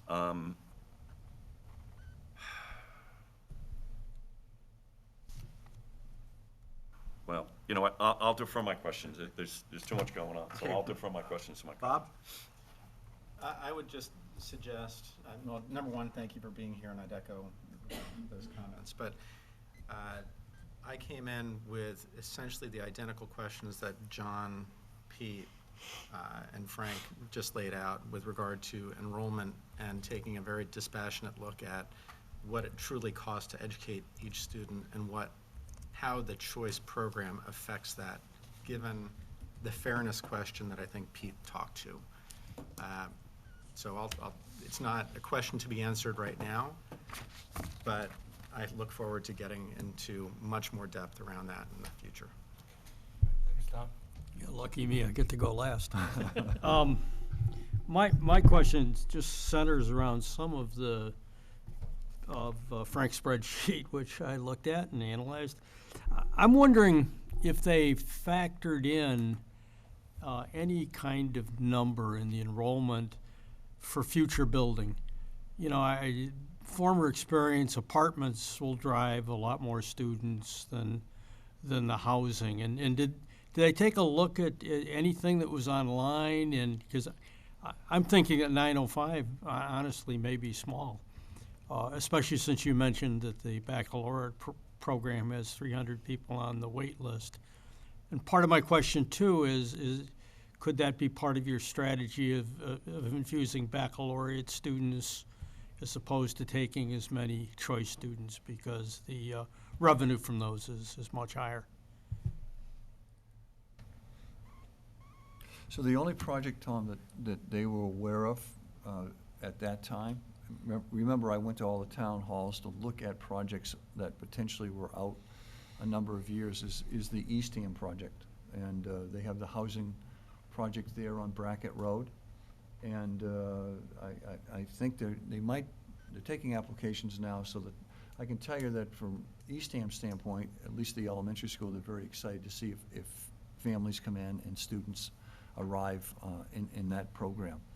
So we can go back, I'll go back and do a little bit more digging, since we're gonna get back together anyways, I believe, on this topic. And I'll see if I can bring some more information in relative to that 905 piece from their standpoint. How about the baccalaureate? Have you made projections as to what you could possibly? So the baccalaureate program, depending upon which community they come from, in many cases, they'll be choice students. They would be choice students, yeah. Okay. All set, Tom? Thank you. All right, I just would need to poll our committee on the availability, have another meeting for us to discuss, and then continue to look at a September date with the building committee, August 14th or the 21st. All right? So we can go with the 14th. Just send me an email. Do not copy everyone else in violation of open meeting law. And with that said, I will get a motion for us to adjourn. So moved. Second. All those in favor? Aye. We are adjourned. We gotta go. Thank you, Finance Committee, for joining us. Mr. Conrad? Mary, can I just make one quick statement? We're looking to go out to community groups, and we've identified 51 groups so far that we think would be interested in hearing more about this. If you're members of a group, or you know of groups who would like to have someone come in and speak to their group, tell them just to email my office, and we'll put them on a list, and we'll find a date to speak to those groups as well. So Thank you. Thank you all for being here. Thanks, guys. Thank you. Thank you. I'm going to reverse the next couple of items on the agenda tonight so that we can convene a public hearing scheduled for 7:30 on the fuel depot. Ms. Ridley and Mr. Nelson, if you can hold on just a few minutes, then we will circle back to your two items. Thank you. So Chief Moran, we're going to proceed with item number 9. In accordance with Massachusetts General Law, Chapter 148, Section 13, the town of Brewster has submitted an application for a license to install one 10,000-gallon above-ground fuel storage tank and fuel dispensing system for municipal use at the Department of Public Works facility located at 201 Run Hill Road. A hearing on the application will be held at the Monday, July 22nd, 2019, Room A, 2198 Main Street, Brewster, Massachusetts, at the Brewster Town Office Building, excuse me. Interested parties are welcome to attend this hearing. Good evening. Good evening, how are Would you? you please introduce yourselves? How you doing? Dan Pelletier with Environmental and Energy. Mm-hmm. Bob Moran, Fire Chief. So the town is in the process of applying for a license to construct a fuel depot at 201 Run Hill Road, which is the DPW facility. I am not the licensing authority, the select board is, so we have to have a public hearing on the license request. I did write a memo to the board on July 9th indicating that process, and we have an application from Environmental here that requests permission for the license with a couple of stipulations that we had from the fire department perspective, which was that the installation shall follow all NFPA 30 and NFPA 30A mandated standards, which it is. We've gone over the specifications. And all regulations contained within 527 CMR 1.0 Massachusetts Comprehensive Fire Safety Code. And all of those specifications are built into the design that they are proposing at the fuel facility. So at this point in time, based on my review, a really interesting story is that any tank that's 10,000 gallons or more, the state would be reviewing this process. But the design team was very smart, and they made that tank 9,550 gallons of gross capacity, so that it's upon the fire department here to review the plans. But we're working with Kleinfelder and the environmental group here to make sure that that gets done appropriately. So at this point in time, I would suggest that the license be granted for the installation of the fuel depot at Run Hill Road at the DPW facility. Thank you. Are there any questions? You have to ask for public comment. Any comments from the public who are here tonight? I had one question that I wanted to ask based on a letter from an abutter that was submitted. The abutter expressed two concerns, one about groundwater protection in the event of a major fuel spill, and then a second question about the potential for shielding lighting at night so only the tanks and parking area are lit. Yeah, because I'm not designing the tank. Yeah, so the tanks are fit out with an interstitial monitor, which is, it's actually a double-walled tank, so there's a continually monitoring probe that is within there so that if there was a potential leak, it would be discovered and alert the appropriate parties. And with regard to the lighting, there was one light pole proposed. I believe it is a downlit pole. It's right next to the fueling pad, and that's the only one that's planned or proposed to go in. Okay, thank you. There are appropriate, through the chair, there are appropriate measures also for emergency stops, not only on the tank itself, but also the required footage, I think 30 foot away from the tank also. So if there were to be a leak or something that would occur, an emergency stop on the dispensing would be, utilized. And again, the tank itself and all the installation does meet, the current guidelines that are required, so. Great, thank you. I'd entertain a Through motion. the chair, I move that we grant the license. Second. All those in favor? Aye. Opposed? Abstentions? Motion passes. Thank you. Thank you very much. Thank you. Good night, guys, thanks. Now we'll go back to item number 7 on the agenda, the Coastal Resource Management Plan. This will be a presentation by Carol Ridley and Mark Nelson on the final coastal management plan, and then a discussion. Just Carol? Good evening. Yes, I believe Mark Nelson will join me on the next item, Okay. which is the thank you. watershed report for Pleasant Bay. I stand corrected. Thank you. No problem. No problem. And after your comments, we will have a discussion about next steps, both with the plan and the committee. Okay, terrific. Thank you. Terrific. I thought there was going to be a PowerPoint setup, but that's okay if it's not. No? Okay. Do you have a computer with that loaded on? We can just plug it right in and it'll go No, I do not. I do not. Okay. My mistake. I thought that was communicated. But let me just take a moment. My name, again, is Carol Ridley, and I'm here as the person who worked with the Coastal Committee in the development of the Coastal Resource Management Plan Phase 1 report. Cindy was originally our board liaison, and Mary was also our board liaison for much of the work that was undertaken. So unfortunately, Pat Hughes, who is the chair of the Coastal Committee, had a previous engagement and had to leave this evening. So the Coastal Committee began this effort in around beginning of 2018 in earnest. This was a follow-on to the work of the Coastal Adaptation Strategy that had taken place.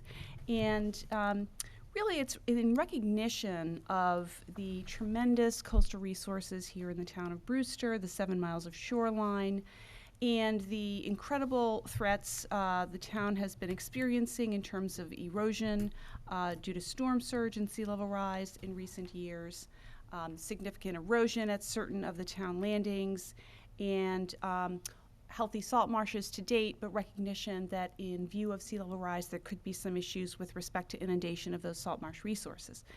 At the same time, these are really cherished and heavily used resources in the town, and there's a desire to make sure that going forward, folks who are living here and visiting here have ample opportunity to access these resources and enjoy them. So this effort was really building on, as I mentioned, several steps the town had undertaken in its resource management efforts. First, a coastal access survey in 2015, the coastal adaptation strategy, which Mark Nelson and Horsley Winton were integrally involved with, the 2018 vision plan, and then the coastal resource management plan phase 1 report, which was basically the work of the Coastal Resource Committee. We initiated the process by identifying a series of coastal resource issues and holding a series of community workshops where we invited experts from the region to address key issues. And those issues included just understanding the dynamic coastal processes, the health and importance of coastal wetlands, water-dependent activities and the various issues associated with them here in Brewster in terms of aquaculture and shellfishing primarily, beach access issues and some of the issues around peak period, peak summer season, crowding in some of the parking areas, and also impacts to the surrounding neighborhoods and the built environment, including some vulnerable infrastructure. So those were sort of the core topics addressed in the management plan. And, oh, great, looks like we have some. What page are you on? I'm, I guess, probably on the 4th slide. Perfect, thank you. So maybe one more. Super, so that's just the overview of the community workshop topics. And then if you don't mind progressing to the next slide. So in terms of the scope of the phase 1 plan, and this is really key to the charge that the board provided to the Coastal Resource Committee, was first to assess the natural and human use conditions in the area of the bay shoreline. There are a series of maps in the plan which really detail those resource conditions. Identify the management challenges, and we're going to go through those in just a moment. Recommend actions for addressing those challenges, which could include issues for further study, new policies or regulations, or special projects, infrastructure improvements, or special projects such as a proposed beach shuttle pilot, which we'll also talk about in a moment, and then provide a framework for implementation. So the goals of the plan are, first, to increase the resilience of the public landings and beaches, particularly in light of the coastal storm surge and sea level rise threats, preserving the ecosystem services provided by the coastal wetlands along the shoreline, providing access for water-dependent activities, aquaculture, shellfishing for both commercial and recreational uses, preserving peak season access, and protecting vulnerable infrastructure. Just important to note, there are a number of different efforts underway in the community that we felt this was an opportunity to coordinate and provide sort of an umbrella vision for. So we mentioned the coastal adaptation strategy, the vision plan. Also more recently, I think in the next slide, one more, thanks. The MVP, Municipal Vulnerability Preparedness Project, which is, I think, just been approved, which is a new sort of channel for receiving funding for resilience to communities in Massachusetts. The FEMA Multi-Hazard Mitigation Plan, which is hope will build out of that MVP process. The MS4 stormwater work. And important to note that a lot of the topics discussed in the Coastal Resource Management Plan are issues that have overlap with the planning, conservation, health, and open space committees and departments within the town. So a lot of important coordination of plan activities. So I'm going to quickly walk through some of the key recommendations that came out of the planning process. So First, with respect to increasing resilience at public landings and beaches, important to continue the ongoing monitoring of conditions along the shoreline. So the 2015 sediment budget, looking to update that on a regular basis. Installing new tide gauge or wave height buoy monitors to measure changes from baseline conditions that we've observed to date. Looking at opportunities to work regionally to collect this information. So Brewster's shoreline is shared. It's part of a larger coastal resource system.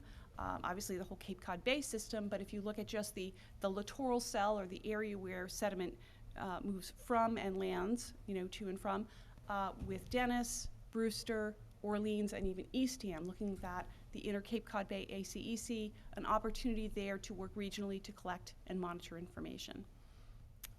If you don't mind progressing, thank you. I just hit upon the regional aspect of that. Also looking to adopt long-term resiliency strategies for the management of the town landings and beaches.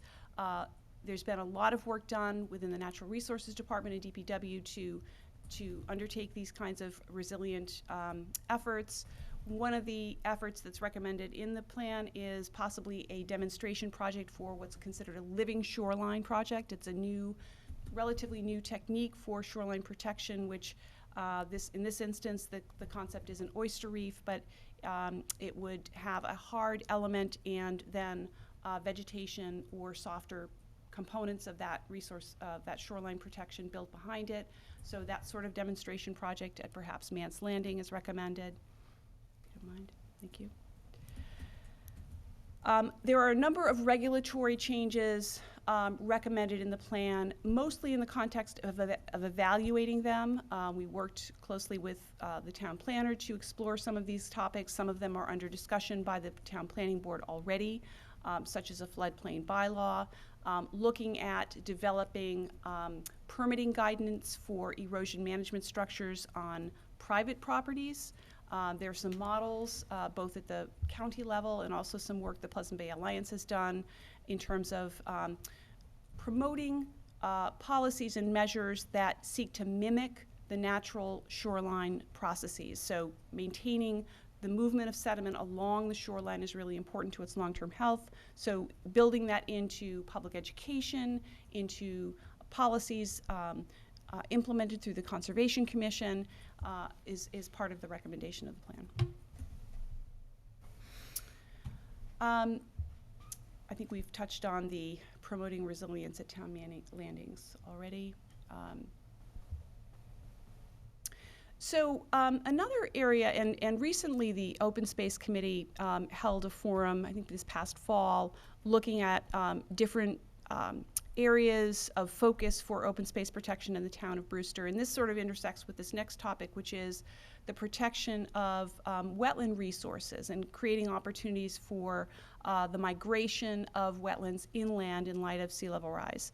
So there are a series of recommendations that deal with ways to preserve and allow for the elevation of salt marshes, even in face of sea level rise. One of them is to identify opportunities to protect shoreline property, either through purchase or conservation restrictions along the shoreline, to create opportunities where if sea level rises, wetlands have an opportunity to migrate inland and not drown in place. Once you lose them, you lose all of the storm protection, all of the pollution filtration, all of the habitat, and the carbon sequestration that are associated with coastal wetlands. I think we've touched on that one as well. Try to move through these quickly. Water-dependent activities. So currently the town is looking at its commercial shellfishing regulations, aquaculture regulations. Those are in process of being updated, and there are a number of important issues there.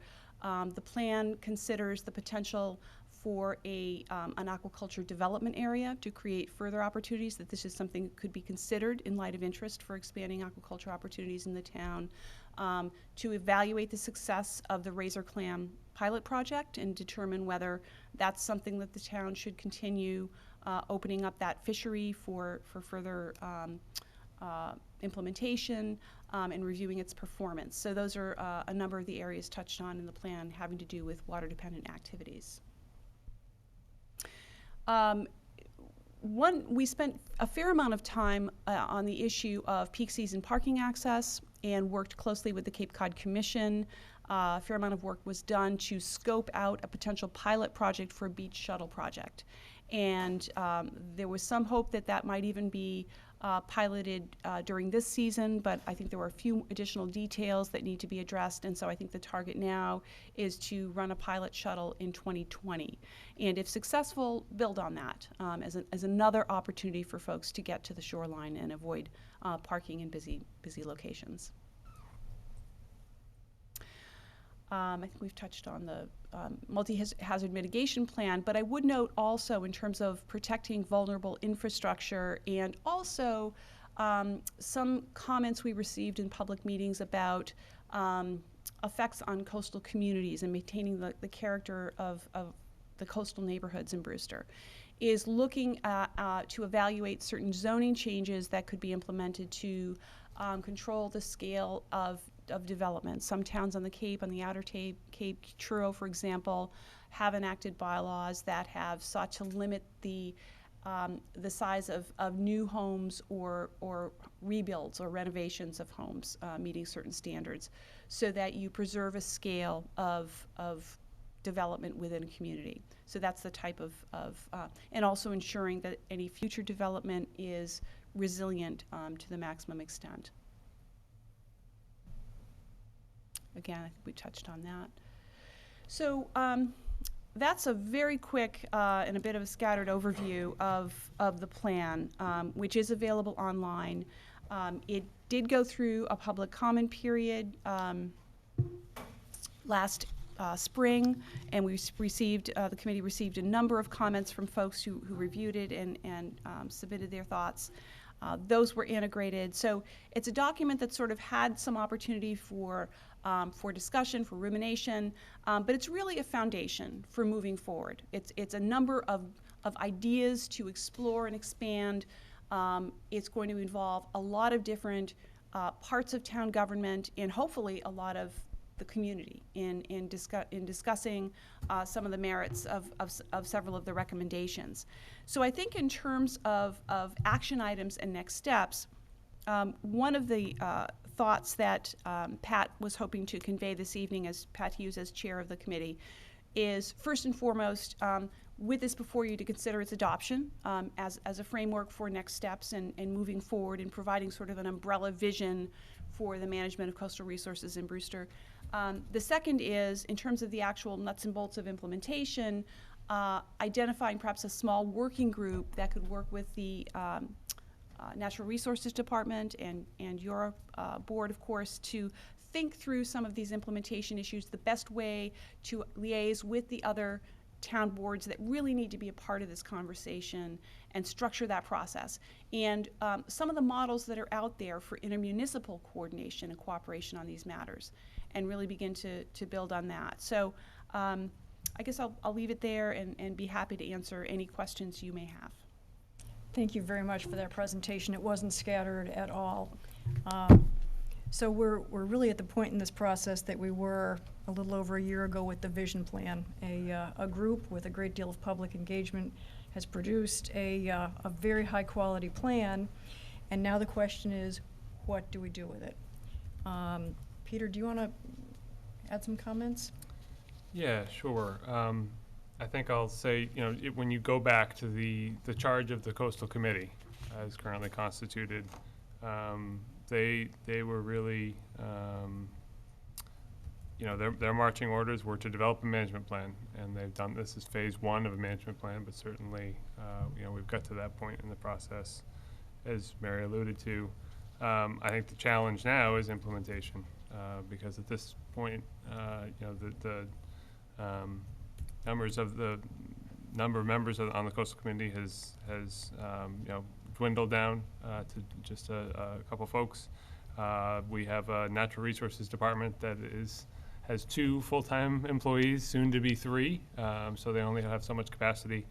And certainly, as was referred to in the presentation a number of times, there are a lot of elements to consider that touch on a lot of different constituencies and stakeholders, boards and committees, and staff members across the organization. And so I think, the conversations I've had with Chris Miller, Natural Resources Director, and with Pat as the chair of the committee is perhaps taking a step back and looking at what a larger charge for this group would look like to try to coordinate their efforts again across the number of projects and policy-related decision points that are coming up if we are going to move forward with implementing the plan. So if I heard you correctly, it really sounds like the Coastal Committee has achieved their goal. They've produced a product, and now it may be the best strategy to move forward to convene a new group with broader membership from all of the town entities that are engaged or would be engaged in any aspect of implementing the plan, and perhaps additional citizen members? I think it's just revisiting the charge of the Coastal Committee and understanding whether, what that charge should look like, what the representation on that new committee would involve. When you look at the responsible parties with the management plan recommendations, just over the next several years, there are a number of different committees, outside entities, town staff that have to be involved. And so I think in order to be successful, my sense is that it would be beneficial to have a larger committee with representation from all those constituencies. So at this point, would it be most efficient to have you and the remaining members of the Coastal Committee and Chris Miller perhaps draft a proposed structure to go forward? Yeah, I think we could do that in relatively short order. And so, because again, everybody wants this to be successful, to be a working document, because there's been a tremendous amount of effort and energy and engagement of the community in getting to this point, and we want to make sure that it is implemented and continues to move forward. So you'll craft that and come back to us. Can I make a comment? I don't want to interrupt. Oh, go ahead. Thanks. I appreciated you mentioning the fact that in a lot of ways we find ourselves at the same spot we found ourselves nearly a year ago with the vision plan. And I've got some concerns, because whether we're talking about a vision plan or a coastal management plan or a roadways plan, I mean, the rubber meets the the rubber meets the road at implementation. And we haven't moved the ball forward with respect to the vision document, which is an incredible plan, also much like this management plan, built around a great deal of public engagement. I think we've got this workshop, right, in 3 weeks, 2 weeks, a goal-setting process for this board that I think we need to have a conversation, a really frank conversation about the great work that's been done and our need to figure out what is the game plan for coalescing around implementation plans. Because I think the public is skeptical, and rightly so, when we put together these wonderful documents, but then fail to execute.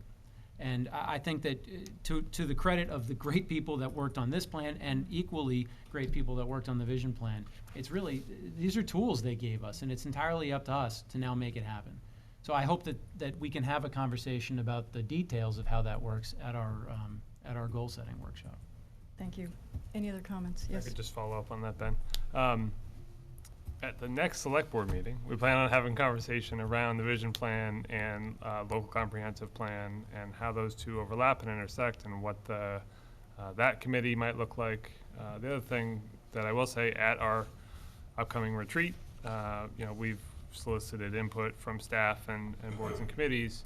But I think ultimately the plan is to have that conversation within the framework of the vision plan, because that's a plan that has broad support and has been endorsed by the board. So it probably has taken a little while through the transition, but I don't think it's fair to characterize the vision plan as something that's not still currently front and center and being taken into consideration and acted on. I appreciate that immensely, and I'm glad to hear that that feedback from the department heads in building up to that is being referred back to the vision plan. That'll be a powerful means for us to get these types of things funded in the future. Thank you. Any other comments? Thank you. Okay, we've got a plan on that, and thank you for that presentation. My pleasure. And you'll be staying with us, and Donna, thank you for getting the presentation loaded. Yeah. The- Yeah. You need to vote to accept the coastal management plan, if in fact that's what you want to do. So moved. Second. All those in favor? Aye. All those opposed?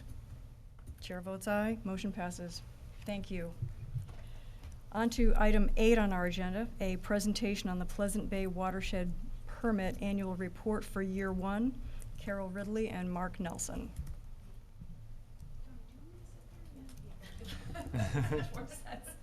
Thank you. Thank you, Donna. Good evening again. Hello. Okay, so this will, It takes a second Okay. for It's it finding to its way. load up. well, thank you, and it's great to be here with Mark to talk a little bit about the watershed permit first year report, which I believe you have in your packets. So just to, a little more.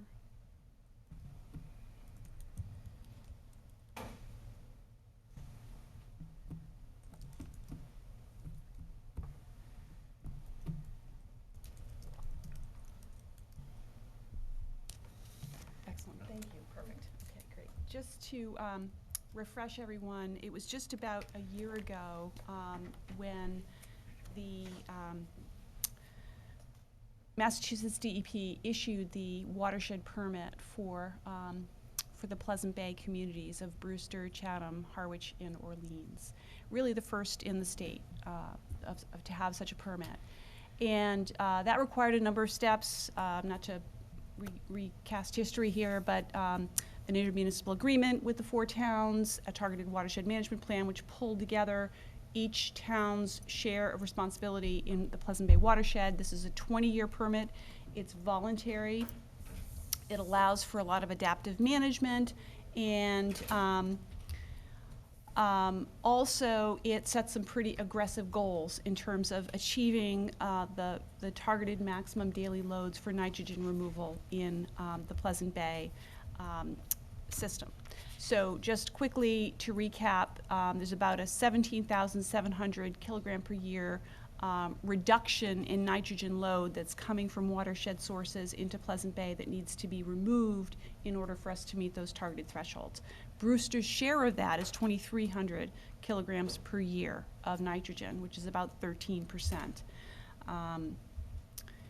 And don't try to read this, everyone, but it's kind of hard to read, but it really is, it's in the document, and it's really the core of the targeted management plan and also the permit itself, because it really sets forth each town's actions to achieve their share of nitrogen removal over that 20-year permit period in 5-year increments. So again, the adaptive management aspect of this is that every 5 years the permit is revisited to see how are we doing. You know, are things that we projected to be effective, are they being as effective or more effective than we projected them to be? Do we need to make adjustments?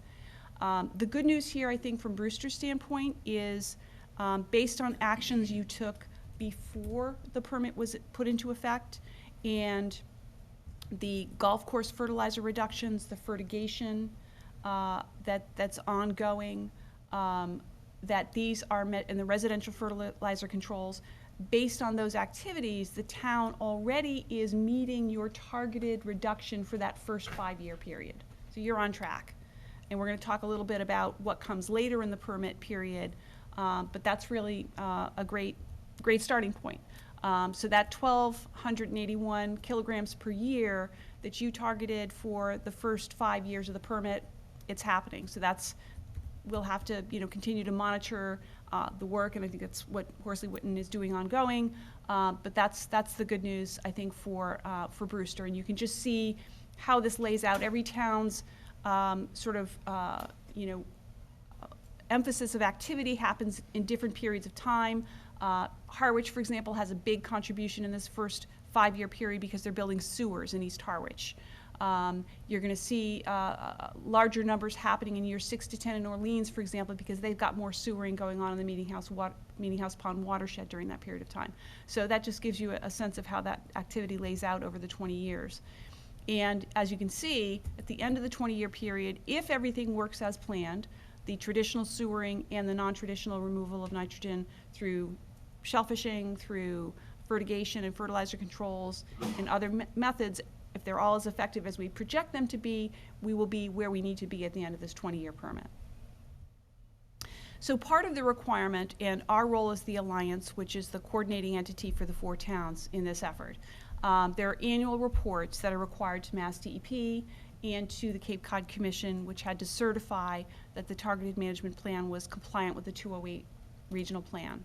So what you have in your packets is nearly the final report. It's final for your purposes, for Brewster's purposes, in terms of all of the information reflecting your town. We're waiting on a couple of numbers from the other towns, but we worked very closely with Mark and his team to pull those numbers together and accurately reflect what's going on in the community with respect to your nutrient removal efforts in Pleasant Bay. And one of the things that I would hope at the end of this conversation is that you will agree to sort of give us your blessing to submit this to the Cape Cod Commission and DEP with a letter from either Mr. Lombardi or a member of the board.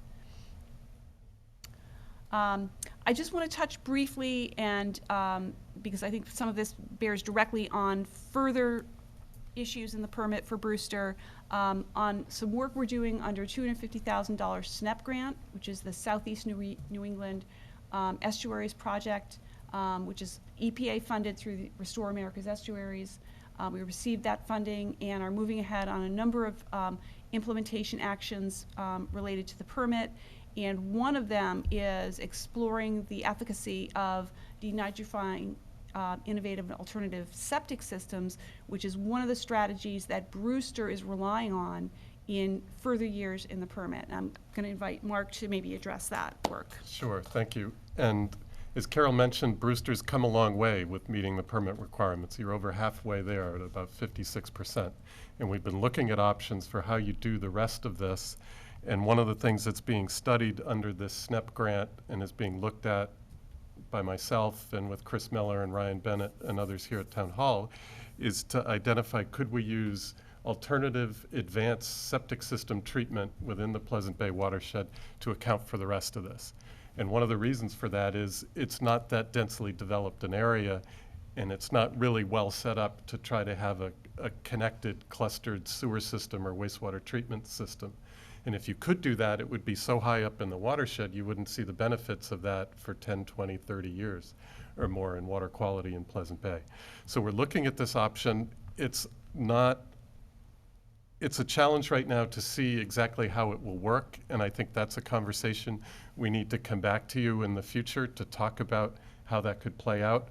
Basically, we would need to treat every septic system to a very high level, and there are questions as to whether or not the technology is out there that will be reliable enough to make that investment. So we need to look at that further. We need to engage your board and the Board of Health and the public in general to talk that through, and I think that's something that we'll be working to schedule with you in the near future to keep that conversation going. But it's part of the 5-year plan. Brewster's role in these first 5 years is to evaluate this program and see if it's going to work. There's time to do that.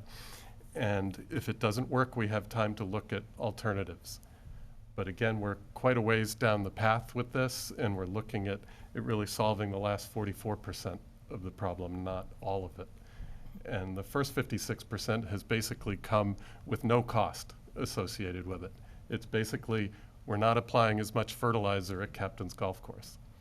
And that is actually saving money probably because you're not buying the fertilizer. So the rest of this is figuring out, does this on-site program work? Does it make sense financially for the residents, for the town, for the management that the town would have to have in oversight of the program? And if not, what are other options that may be as cost-effective or more so that we could look at?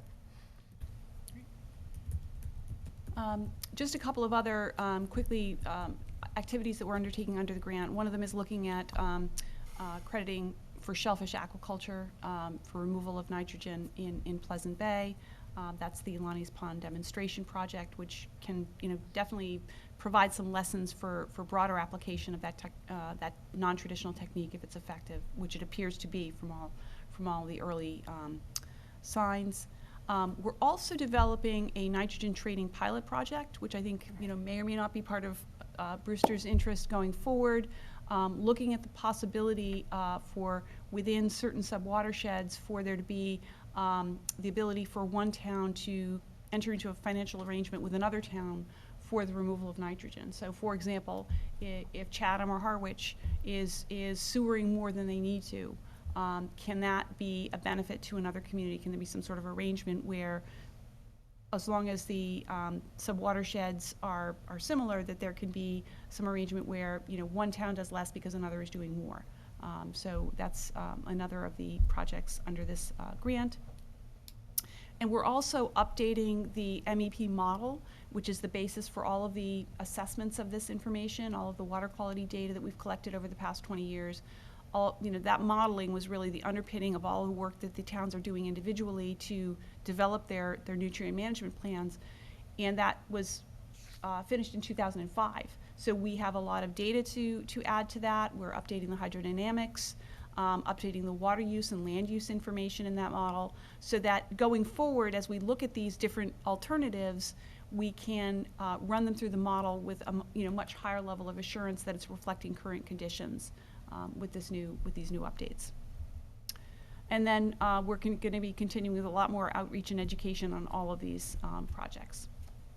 So that's really our quick run through today on the permit report, which we would request action on this evening if you're inclined, and just to keep you apprised of the work that we're doing under the SNEP grant. Any questions? John? Yes, a couple quick ones. As you noted, we've done a lot of work through the Captain's Golf Course, and this is a very sparsely populated part of town. And trying to go at this through septic systems is there's efficiency questions about whether that's really going to be something that's cost effective. Are there other large sources within this that are potential targets the way that Captain's was? For example, does Cape Cod National use similar reduced fertilizer methods that we've done at Captain's, or do they not? Can we somehow get them on board to do so, either voluntarily or otherwise, as a way of making progress toward this? That's an issue that we've talked about to a certain amount.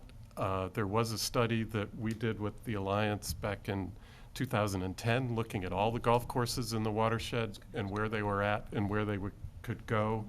And Captain's had, just by virtue of when it was built and how initial fertilizers were added, had the benefit of cutting back after the growing conditions and get credit for that.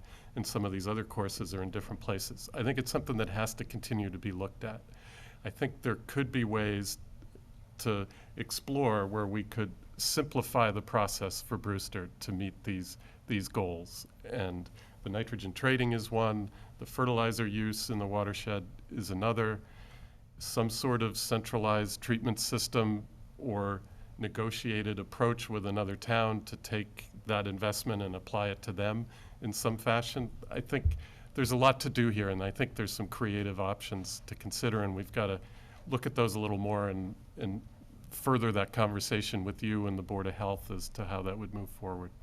Yeah, so, and just two, because we have a lot to do, but I don't know if there's other large sources like the Pleasant Bay Nursing Home and the adjacent facility there, if that's a large enough source that having them change their technology, working with them would make a significant dent as opposed to individuals. And also, even on the individual level, you know, it's always an issue in terms of do people get their septics pumped? And what is the effect, the fact that most people don't get them pumped every 3 years, what is the effect on nitrogen leaching into the field? And is there a way of creating a system to up the compliance with that program that would have a benefit on reducing nitrogen leaching into the system? Yeah, and I think all of those are part of the conversation. The larger treatment plants you're talking about in the watershed are already meeting a permit that requires a fairly low level of nitrogen. So to get those down further is probably not a great option. It's not going to add a lot of benefit for Brewster. The on-site septic systems that are traditional, that have no advanced treatment, the way that they're looked at with the model that University of Massachusetts uses for this is very prescribed, and it would be difficult to make the argument about maintenance improving that nitrogen. And we've talked about a variety of ways to look at that model and are finding that the way it's set up, it's hard to debate some of that. So it might have a real effect, but it's hard to get credit for it. It has a real effect, but it's small compared to what we need to do, and it's difficult for that to get incorporated into the model. So it's hard to quantify that and get credit for it. Okay. Thank you. Sorry if there are, I don't know if there are other questions. If not, I'll make whatever motion we want to authorize Peter to sign the annual report. Is that The correct? letter for the annual report. Yeah, all right. So I would make a motion that we as a board authorize Peter to sign the letter for the annual report. Second. All those in favor? Aye. Opposed? Chair votes aye. Motion passes. Thank you. Thank you both. Mayor, if I could just make a Of follow-up course. comment, just to some of the questions from John. I think it's important for the board to know that we have an internal working group, town planner, health director, natural resources director, golf superintendent, golf director, myself, that have met a couple times in the past few months and talked about a lot of these different various options. We're going to be meeting, I think, at least twice a year to kind of check in and see what makes sense moving forward. But we are kind of, on a staff level, wading through a lot of the questions that have come up tonight. Okay, thank you. Thank you. Thanks very much. Thank you very much. Oh, Cindy? No, this isn't regard to you. I'm sorry. I would like to request that we go to item number 12, because I think that's going to be a very, very quick item. And that's review, discuss, and vote on the entertainment license for Freeman's Grill. I'd be glad to do that.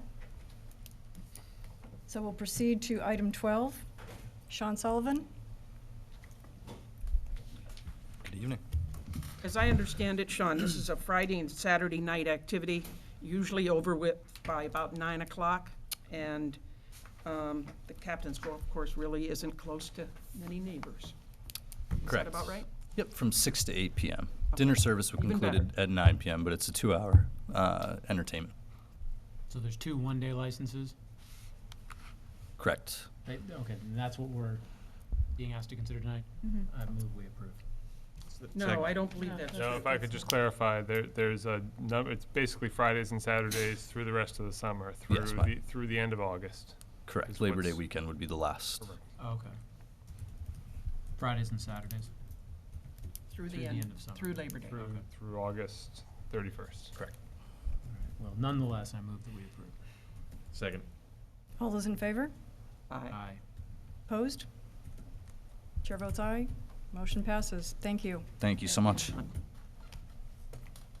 Now we will proceed to item number 10. We'll review and discuss design options for the Millstone Road project. And this is not a public hearing tonight. We'll be having a conversation with our guests and the select board. I understand there will be opportunity shortly for public comment on the project. So welcome, and will you introduce yourselves, please? Good evening. Pleasure to be here. and to continue the project, continue the conversation around this project. It's really good to be here this evening because this is a really critical path in our decision on where to go as a community. So I'm pleased to be here. And with me this evening is Steve Rhodes from Vanessa Hagen and Breslin. He has worked with us on initiating the project, and we have a very short presentation and then some comment period following. So I'll turn it over to Steve. Good evening. So I'm going to talk about what the project team is, what we've completed to date. This project has been ongoing in VHB's capacity, working with the town for about a year and a half. The reconstruction options that we've arrived at to date, the costs and impacts, and then I'll turn it over to Patrick to talk a bit about some project examples, and I'll take it back to finish up with the schedule for the project. So the team consists of the town staff, boards and committees, the residents. The project surveyor was JM O'Reilly Associates, and VHB is the project designer of record. So far, we've had the entire roadway surveyed. The project is encompassing the entire limits of the road from Route 6A to Route 137. We've done, VHB has performed pavement testing on the roadway, which is one piece of the puzzle on the reconstruction options. So we've gone out and we've tested the roadway subbase, the existing pavement on the road, and we've arrived at some conclusions from that. We've looked at the preliminary layout, the horizontal layout of the roadway, both with widening and without, and adding a sidewalk to the roadway. We've held the initial public outreach meeting, which was last August, and at that meeting we discussed the parameters of the project and looked at the survey. I think it was complete at that point in August, so we didn't look at any proposed work at that time. And just ongoing coordination between VHB and the DPW, Patrick and his staff. We've got to walk the roadway with the preliminary design plans in hand, taking a look at the impacts, and that's how we got to some of the conclusions that we'll look at next. So option one for reconstruction would include a pavement overlay of the existing width of the roadway. It's about 20 to 22 feet on average, improving the drainage along the roadway and adding a sidewalk to one side of the roadway for the full length of the project. One option that we're leaning towards right now is to add a HMA curb to the road to support the sidewalk construction and elevate it from the road surface. And option two is everything of part one, option one, plus widening the roadway to provide a shoulder that bicycle use could travel along. This would be widening the roadway on average about 2 to 3 feet per side, depending on the existing width of the roadway. The current build out of the road we're looking to propose under this option is an 11-foot travel lane with a 3-foot shoulder. Sorry, 2-foot shoulder. So a total width of 26 feet. This image is kind of the current design standards on complete streets and how they can build out. We're taking pieces from this and trying to fit into the context of the roadway. If you had all the space in the world, this would be the ideal build if it fit within the context of the roadway, right-of-way constraints, and costs, of course. So we're, instead of a 5-foot bike lane, we're looking at a 2-foot shoulder that can support bike travel. Instead of a sidewalk on both sides of the road, we're looking to add it to one side of the road. The cost of option one is currently coming in around $3.8 million.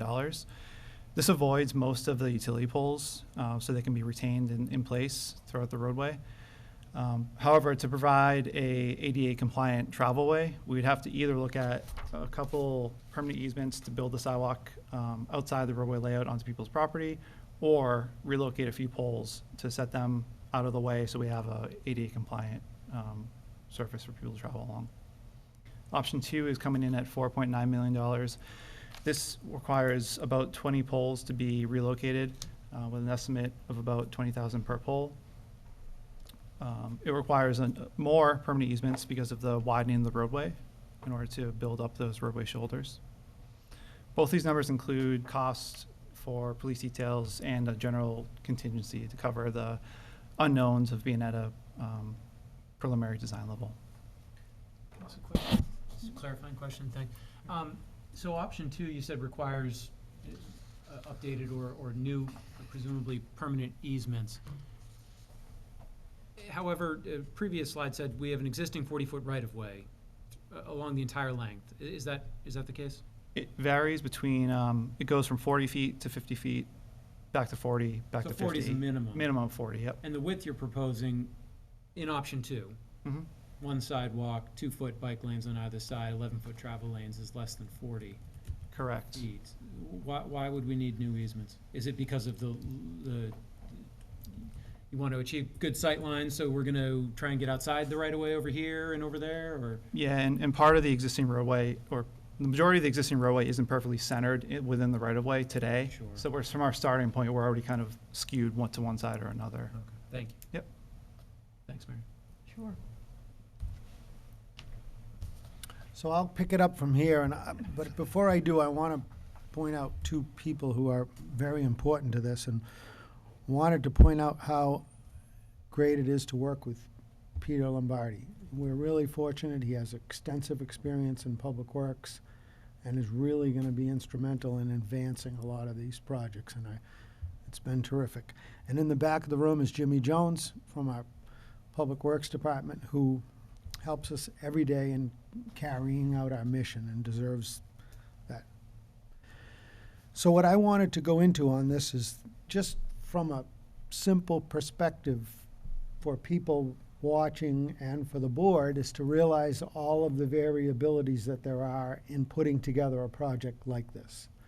And to kind of go over some of the goals that we had from the outset, that were the genesis of the public hearing we had last August. Was, in my opinion, there was no consensus around any one opinion. The conversation was diverse, very long, and covered everything from, the detours on Route 6 to sidewalks and curbing and people's willingness. But I didn't sense any consensus from it. But part of it is the unknown. So we knew that the motivation behind many of the people was not to have curbing.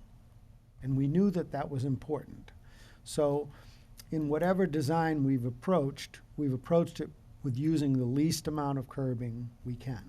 And again, we even went to using a curbing that is more auto-friendly, a molded hot mix asphalt berm, which will really help us. So what I wanted to point out in these two images is that we will go around trees when we have to, and we can. And we will also create spaces while we're building this for future trees. So your roadway, when the job is complete, is not a static roadway. It's a dynamic roadway, always changing. I wanted to put this in here because back to my previous discussion about what we would use for an edging. We are really aware from my involvement with the Bikeways Committee, from past experience. On the left, the images of sloped granite.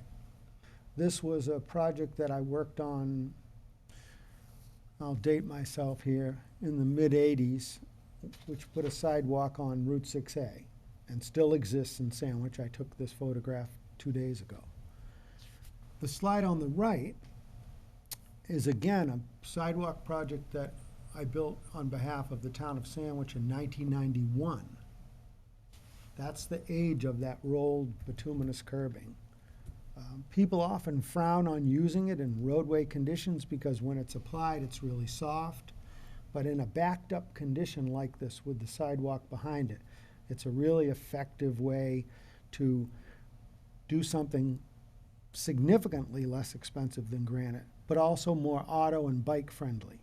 Is really good for the bicycle community.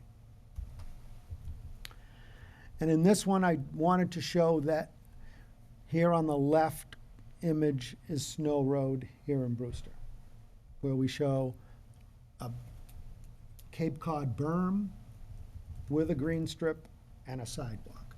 That would probably be the preferred approach if we could accomplish it from end to end. But in this particular instance, because of the issues that Ben raised, where we don't always have a balanced right-of-way and traveled way.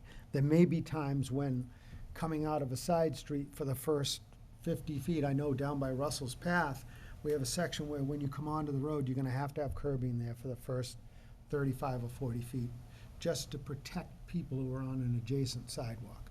But as soon as we can kill the curbing, we will.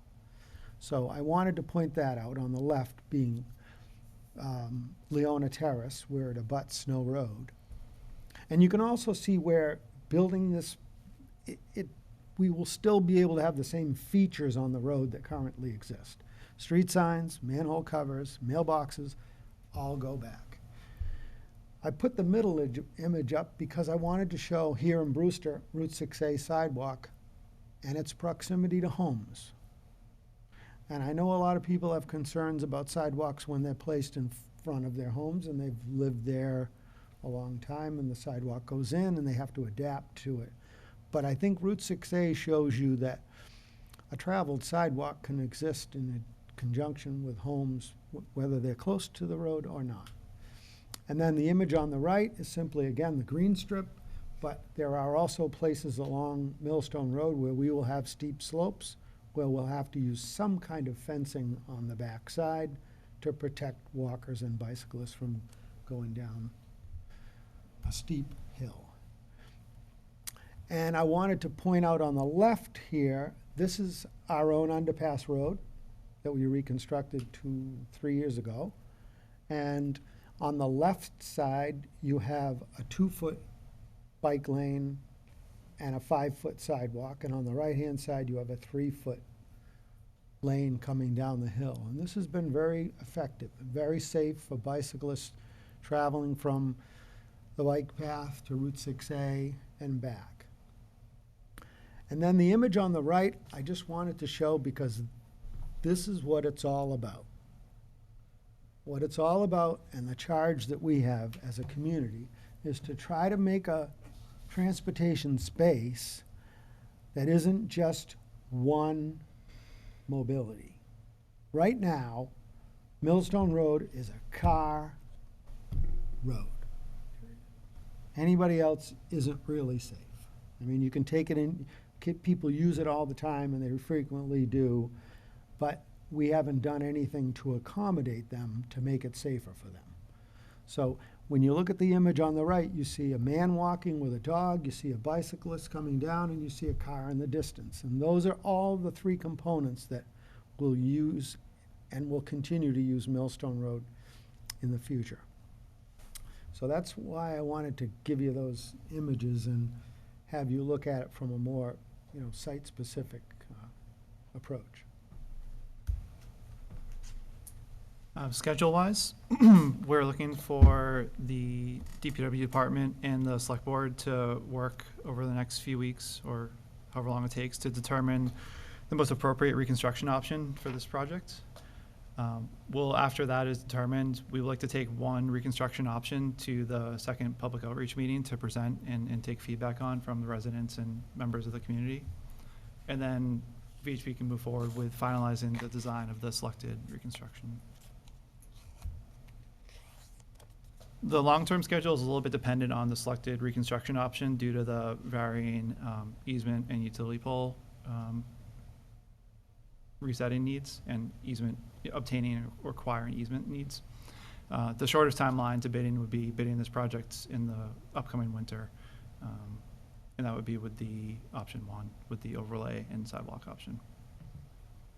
So at this time, we'd be happy to take any questions. Thank you. Questions? Cindy?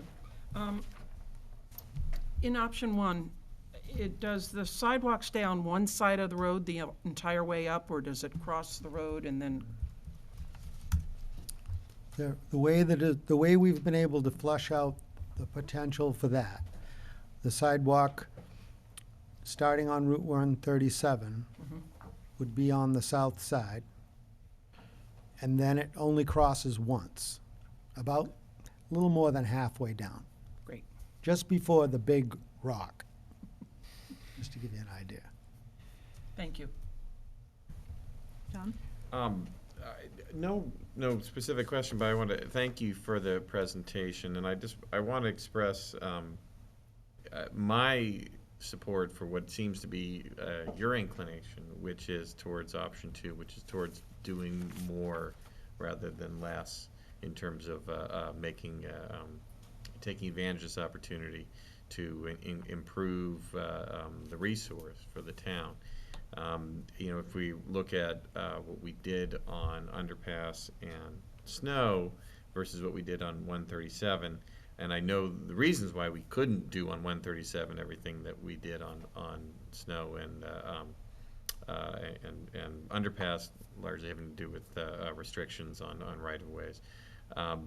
But I'd like to see us to do more like what we did on snow and underpass, and that seems to be your inclination, and I support that.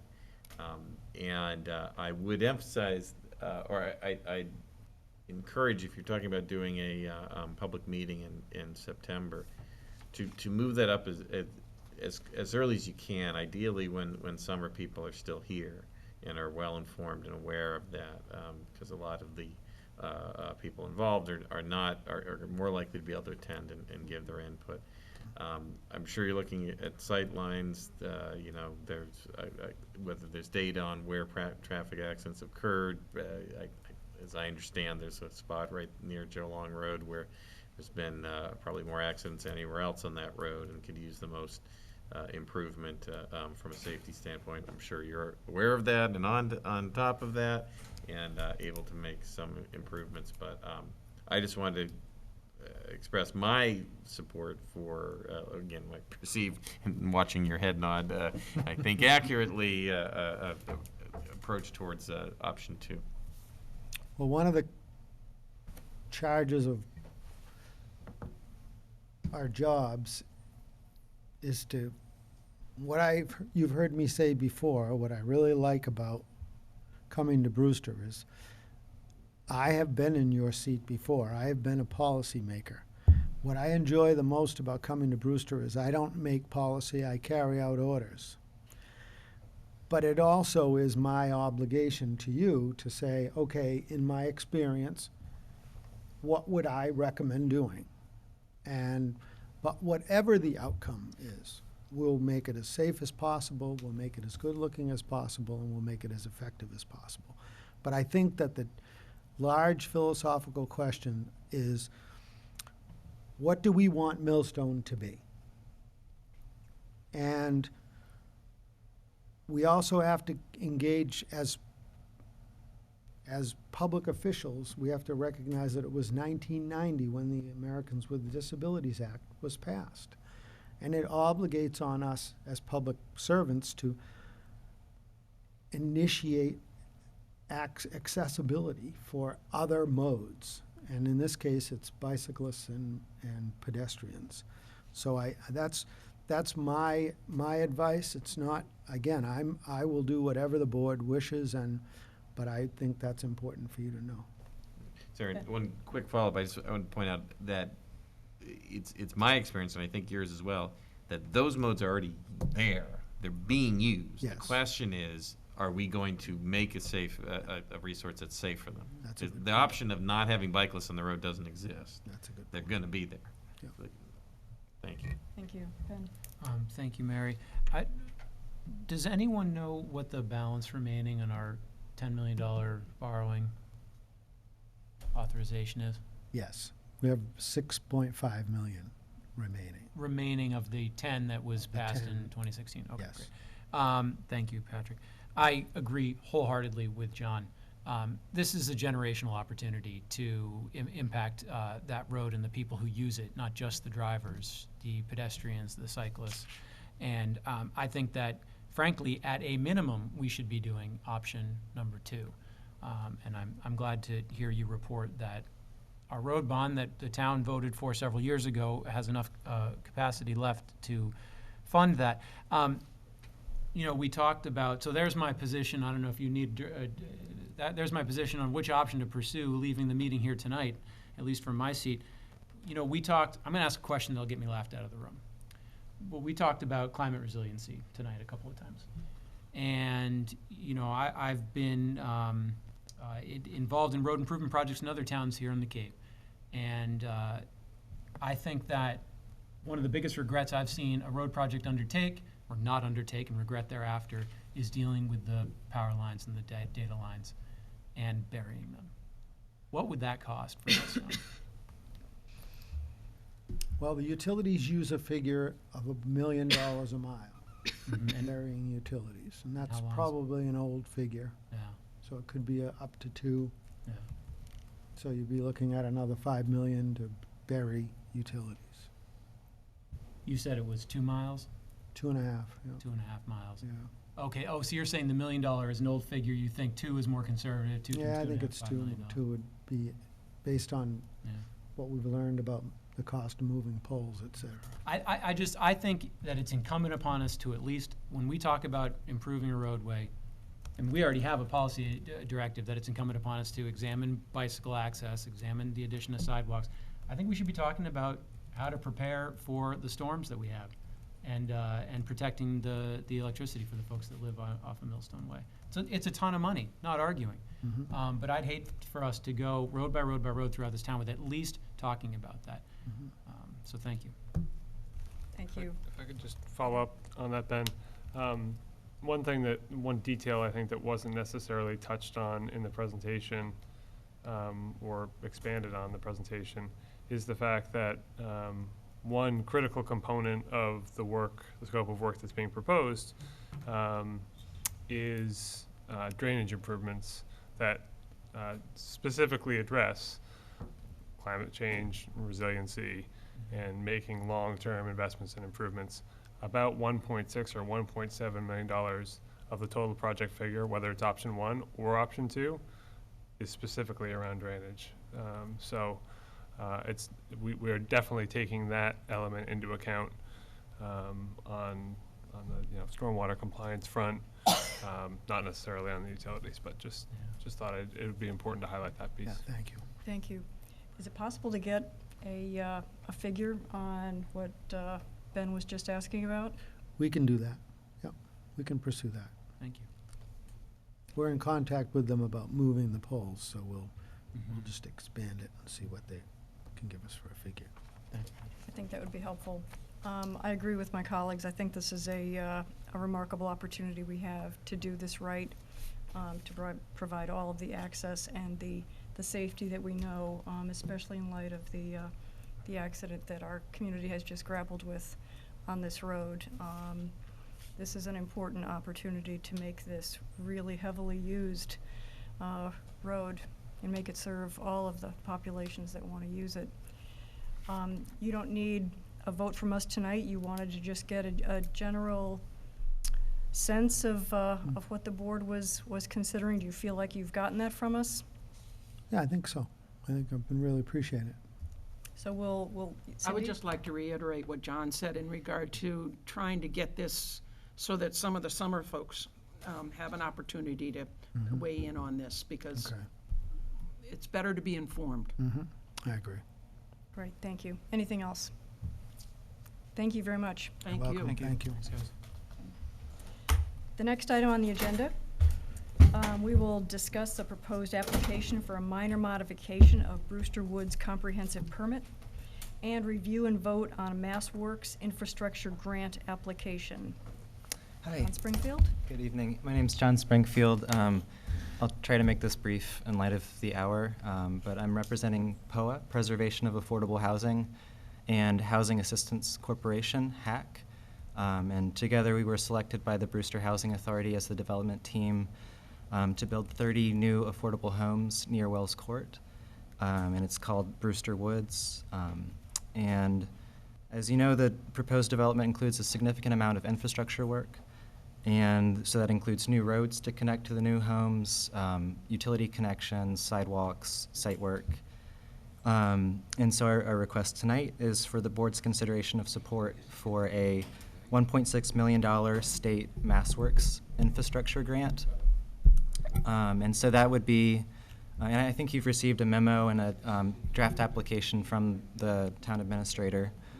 But we feel it's a strong application, and in large part because this MassWorks stated goal is to support public infrastructure that leverages private investment, specifically affordable housing, and there was a recent project. Excuse me one moment, please. Excuse me. Could you please take the conversation into the hallway so that Patrick? Patrick? Oh, thank you. We were having a challenging sorry. time hearing. Go ahead, please. And so the MassWorks program has a goal to support private investment through public infrastructure, specifically affordable housing. There was a recent project in Sandwich that successfully was awarded MassWorks recently. This is a very similar project. And a challenge this project faces, like many projects, is construction costs. It was an issue earlier tonight that was discussed, and we think that this MassWorks grant would really help the project's feasibility and help it really come to fruition with the support of the town. So in terms of roles, the town would be the applicant, would oversee public bidding. POA and HAC would produce the engineering drawings with town oversight, attend the job meetings and oversee the day-to-day operations with town approvals. And as the agenda item notes, there's also so the project received a 40B comprehensive permit in April of 2018. There's a minor modification that is currently under consideration for the Zoning Board of Appeals, but just want to be very clear that this issue before you is specifically about MassWorks. It's not in regards to any of the programmatic or design details of the project. That is the purview of the Zoning Board of Appeals, and we wouldn't ask that you make a decision on those issues tonight without the proper public input on those important issues. So this is specifically about the MassWorks timeline and submitting a grant and having the town weigh in on its support of that proposed project. And I think with that, I'd love to answer any questions that you have, and we can have a discussion. I've been working with John as well as Jill Scalise and Peter Lombardi on the formation of the application and also just shepherding, helping them shepherd through the process of applying for the modification. So the Housing Partnership and the Housing Authority who consulted on this project with the ZBA will have a joint meeting on August 1st, and then it will go to ZBA on August 13th. The deadline for the MassWorks grant is August 9, which is, creates a little bit of a challenge. So we would recommend that you approve the MassWorks application contingent on ZBA approval, which will come after. And that you authorize the chair of the board to sign a letter of support for the grant application. This is an important project. Actually, it's been going on for a really long time. The Housing Authority has had this property in several times in the past, going back to 2005, and I think even before that tried to advance putting more affordable housing on their property. And the infrastructure work really will connect 3 different affordable housing and specifically elderly housing that is currently on Brewster Road. And Brewster Road is a very good location because our Cape Cod Rural Transit bus stop is across the street at the COA. We have sidewalks, and we'll have some improvements so that there's connectivity to services. And the fire station is really close by, which is very helpful. So, we're happy to take any questions. POA has been great to work with through this, and, we hope you'll support the application. Thank you. Any questions from the board? I'd entertain a motion. I was just going to say that I'd like to make the motion such as Donna outlined, which is to authorize the chair to, I believe, sign a letter of support and for the submission of the application pending ZBA approval. Second. Is that right? Did I get it right? Yes, that's pretty much right. All those Any in- corrections I should No. make? No, okay. All those in favor? Aye. Opposed? Chair votes aye. Motion is approved. Thank you. Thank you. Thank you for staying so Yeah. late. Yes. Night Yes, for, thanks, thanks very much. Next item, number 13, select board announcements. Do any members of the board have announcements? I have one. Cindy? I'd like to announce that we have convened a charter committee. We had our first working meeting on Friday, July 12th. Officers were elected. Karen Whitney is the chair. Dick Koch is the vice chair. Cindy Bingham is the clerk. Other members of the committee include Colette Williams, our town clerk, Bill Meehan of the finance committee, Charlie Sumner, John Kissida, and Peter Lombardi, our town administrator. Our first item of business is we received a background of town administration, starting with Charlie Sumner when he was first hired. So that really brought us a lot of history as he was through the growing years.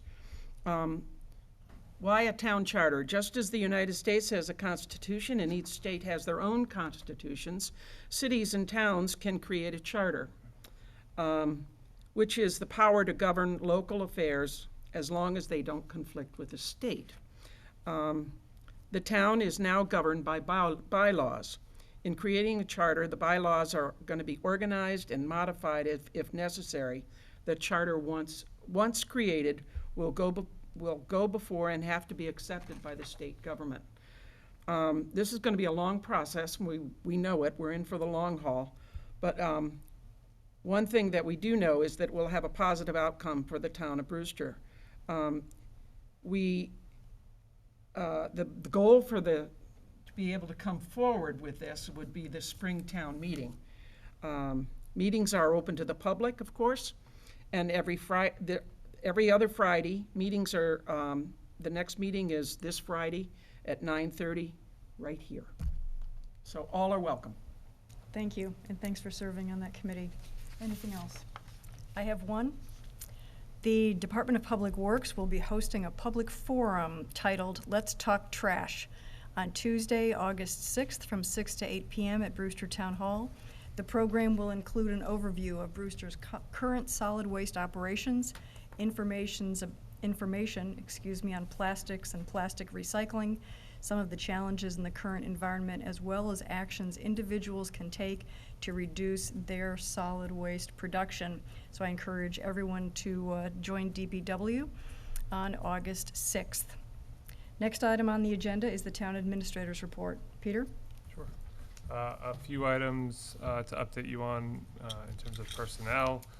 So we've been going through what feels like a continual interview process for a number of key positions. The first is Assistant Recreation Director, with Mike Rodone being promoted to serve as the Recreation Director. We had to fill the assistant position. We had a really good candidate pool, went through a couple rounds of interviews and ultimately selected Stephen Headley, who will be starting next Monday in that position. He's got a great background. He worked most recently as the Sport and Teen Director for the Melrose YMCA, so looking forward to having him join the team. I know Mike is eager to get somebody in that position, given how busy the summer months are with the summer program. On the health director front, the Board of Health held interviews last Tuesday night, and ultimately on Wednesday night selected Amy Von Hohn to serve as the new health director, pending contract negotiations and a background check, and we're going through that process as we speak. Hopefully should have that completed in the next week or so, and then look to have Amy on board by the middle of August or thereabouts. Shifting gears, Drummer Boy Park Playground. This is something that we've been working on for the past several months. So earlier this spring, we engaged Playground Inspections of New England. That is a company, it's actually a Brewster company. Nancy White happens to be a Brewster resident, and she's kind of the go-to person for these kinds of things. I actually used her for the same audit in Wenham when I was there, and lo and behold, she's from Brewster. So we engaged her to look at all the equipment and the site at Drummer Boy Park a few months ago now. The audit identified a number of pressing safety concerns, high priority safety concerns, all of which were addressed by the DPW within a week of getting the report. The downside of that was, I think, the most impactful item that they addressed was removal of the swings. And so Drummer Boy Park Playground hasn't had swings for the past several months. So we've had a couple of internal meetings to figure out what to do short-term, long-term. And last week, ordered the new swings, so they're set to be delivered and installed in the next month or so. And the bigger picture, we've talked about the fact that, Drummer Boy Playground is our only playground that's located on town property, not on school property. So it's an important resource that's available all hours of the day, all weeks of the year, which is unique. And so I think there's some potential medium and long-term fixes that we're going to be looking at to perhaps upgrade some of the equipment, deal with the drainage issue that plagues that area on a pretty regular basis. So more on that to come in the months ahead. On the dog park, as the board knows, the bids came in well above our estimates this past spring.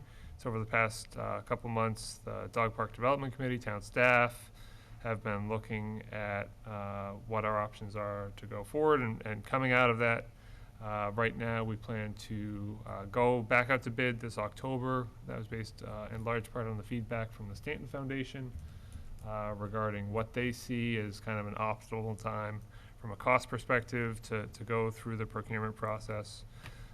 So we're planning to leave the scope of work for the project largely the same. We'll be structuring the solicitation a little differently. We, the first time around, put it out as a lump sum bid. We're going to get a little more specificity this time around and go with a line item bid. After meeting with the Dog Park Development Committee last week, we will be resubmitting an application for the just over $50,000 in funding from the Community Preservation Committee for a special town meeting this fall. And then hopefully, assuming the bids come in within budget this time around, we would look to move forward with work on the site next spring. And lastly, something that drive by every day on 6A in front of Town Hall, the mobile station closed just over a year ago now. It was officially taken out of service last July. And at that point, all of the product, all the fuel and the tanks were removed. DEP oversees that temporary closure process. And then DEP then hires an independent third party to do the monitoring, which is ongoing. I think the last report was from November. Then there are annual inspection reports that are submitted to DEP. So the owners of the station essentially have 5 years from the date of last July to take action on the tanks, whether that is removing them or reopening or whatever they want to do moving forward. We haven't had any discussions with the owners regarding potential next steps at this stage. Thank you. Next on the agenda is liaison reports. Are there any tonight? Next, we come to the consent agenda. In addition to the items that were printed on the select board agenda for this evening, we have 2 additional items that I'm going to read aloud that we need to act on tonight. In addition to the consent agenda items that already appear on the agenda, there's 2 of 3 additional ones where the events will be held prior to the next select board meeting, so we do need to act to facilitate the 2 applicants' requests. The first is from Chatham Bars Inn Farm. They are requesting 2 one-day liquor licenses, both for farm dinners on August 10th and October 5th, 2019. They've been approved by the Zoning Board of Appeals special permit process. Approval would allow them to serve beer, wine, and specialty cocktail at each event from 6 to 10 p.m. The second request is from the Brewster Sportsman Club. They would like a one-day liquor license for a wedding at their location on August 3, 2019. This would permit them to serve beer, wine, and liquor from 3 to 7 p.m. for that one event only. And I do want to mention one correction on the consent agenda item, permission to use Town Landing. The party it would be providing stand-up paddleboard lessons is Supfari Adventures, S-U-P-F-A-R-I, not Supari, as it appears in a couple of the documents we received. I'd accept a motion. So moved. Second. All those in favor? Aye. Opposed? Chair votes aye. Motion passes. The FYI items, any comments? No discussion on those tonight? 18, there are no topics at this time that the chair did not reasonably anticipate. Item 19, we have an appointment to make. John? Yes, I move to appoint Nancy Leach to the Human Services Committee for a term of 3 years, effective July 22nd, 2019, to expire June 30th, 2022. Second. All those in favor? Aye. Opposed? Chair votes aye. Appointment passes. Thank you.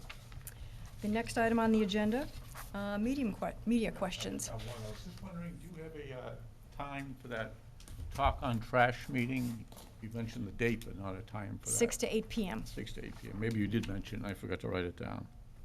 That was it? Thank you. Great, thank you. Future meeting discussion. I understand that we have a fair amount of business to conduct in August, likely requiring 2 meetings, and we also need to convene a date for the select board retreat. So it's been proposed that we have regular meetings August 5th and August 19th, and then plan the retreat for the week of the 12th. Is that correct? Yeah, pending everybody's availability. The week of the 12th, we could do any day except for Wednesday. Wednesday isn't an option, but any other day that week. And do you need us to pick a date tonight? No, that's something that we can poll the members. Okay. Just based on everyone's availability that week. Okay. How about Monday? Oh, I'm sorry, we're not polling now? No, we certainly can. I would propose Monday, given that it is a typical day in our schedules. How many hours are we setting aside? We're setting aside a majority of the day. Yep. So we're planning on 9 to 3 or thereabouts. Monday. 9 to 3. So that would be Monday, August 12th. Okay. Yes, John. And that works for you? It does, yeah. And I think it's great that you guys propose to block out that kind of time. That's precisely the kind of meeting I think that we can make productive. Any other comments about the 12th? Cindy? I think I'm good. I'm looking to my left here, however. Let me get back to you. Looking right now, it does not look like the best day of the week for me, but that may be something. Well, actually, I think that may be a hard day for me. So we'll continue this continue. conversation, but we need to arrive at a date pretty soon. So we should be emailing Peter with the best days? Is that what you want us to do? What do you want us to do? That would be great. Okay. Okay, we'll do that. Thank you. And the next item on the agenda is adjourning. I move that we adjourn. Second. All those in favor? Thank you. We stand adjourned. Have a day that's good.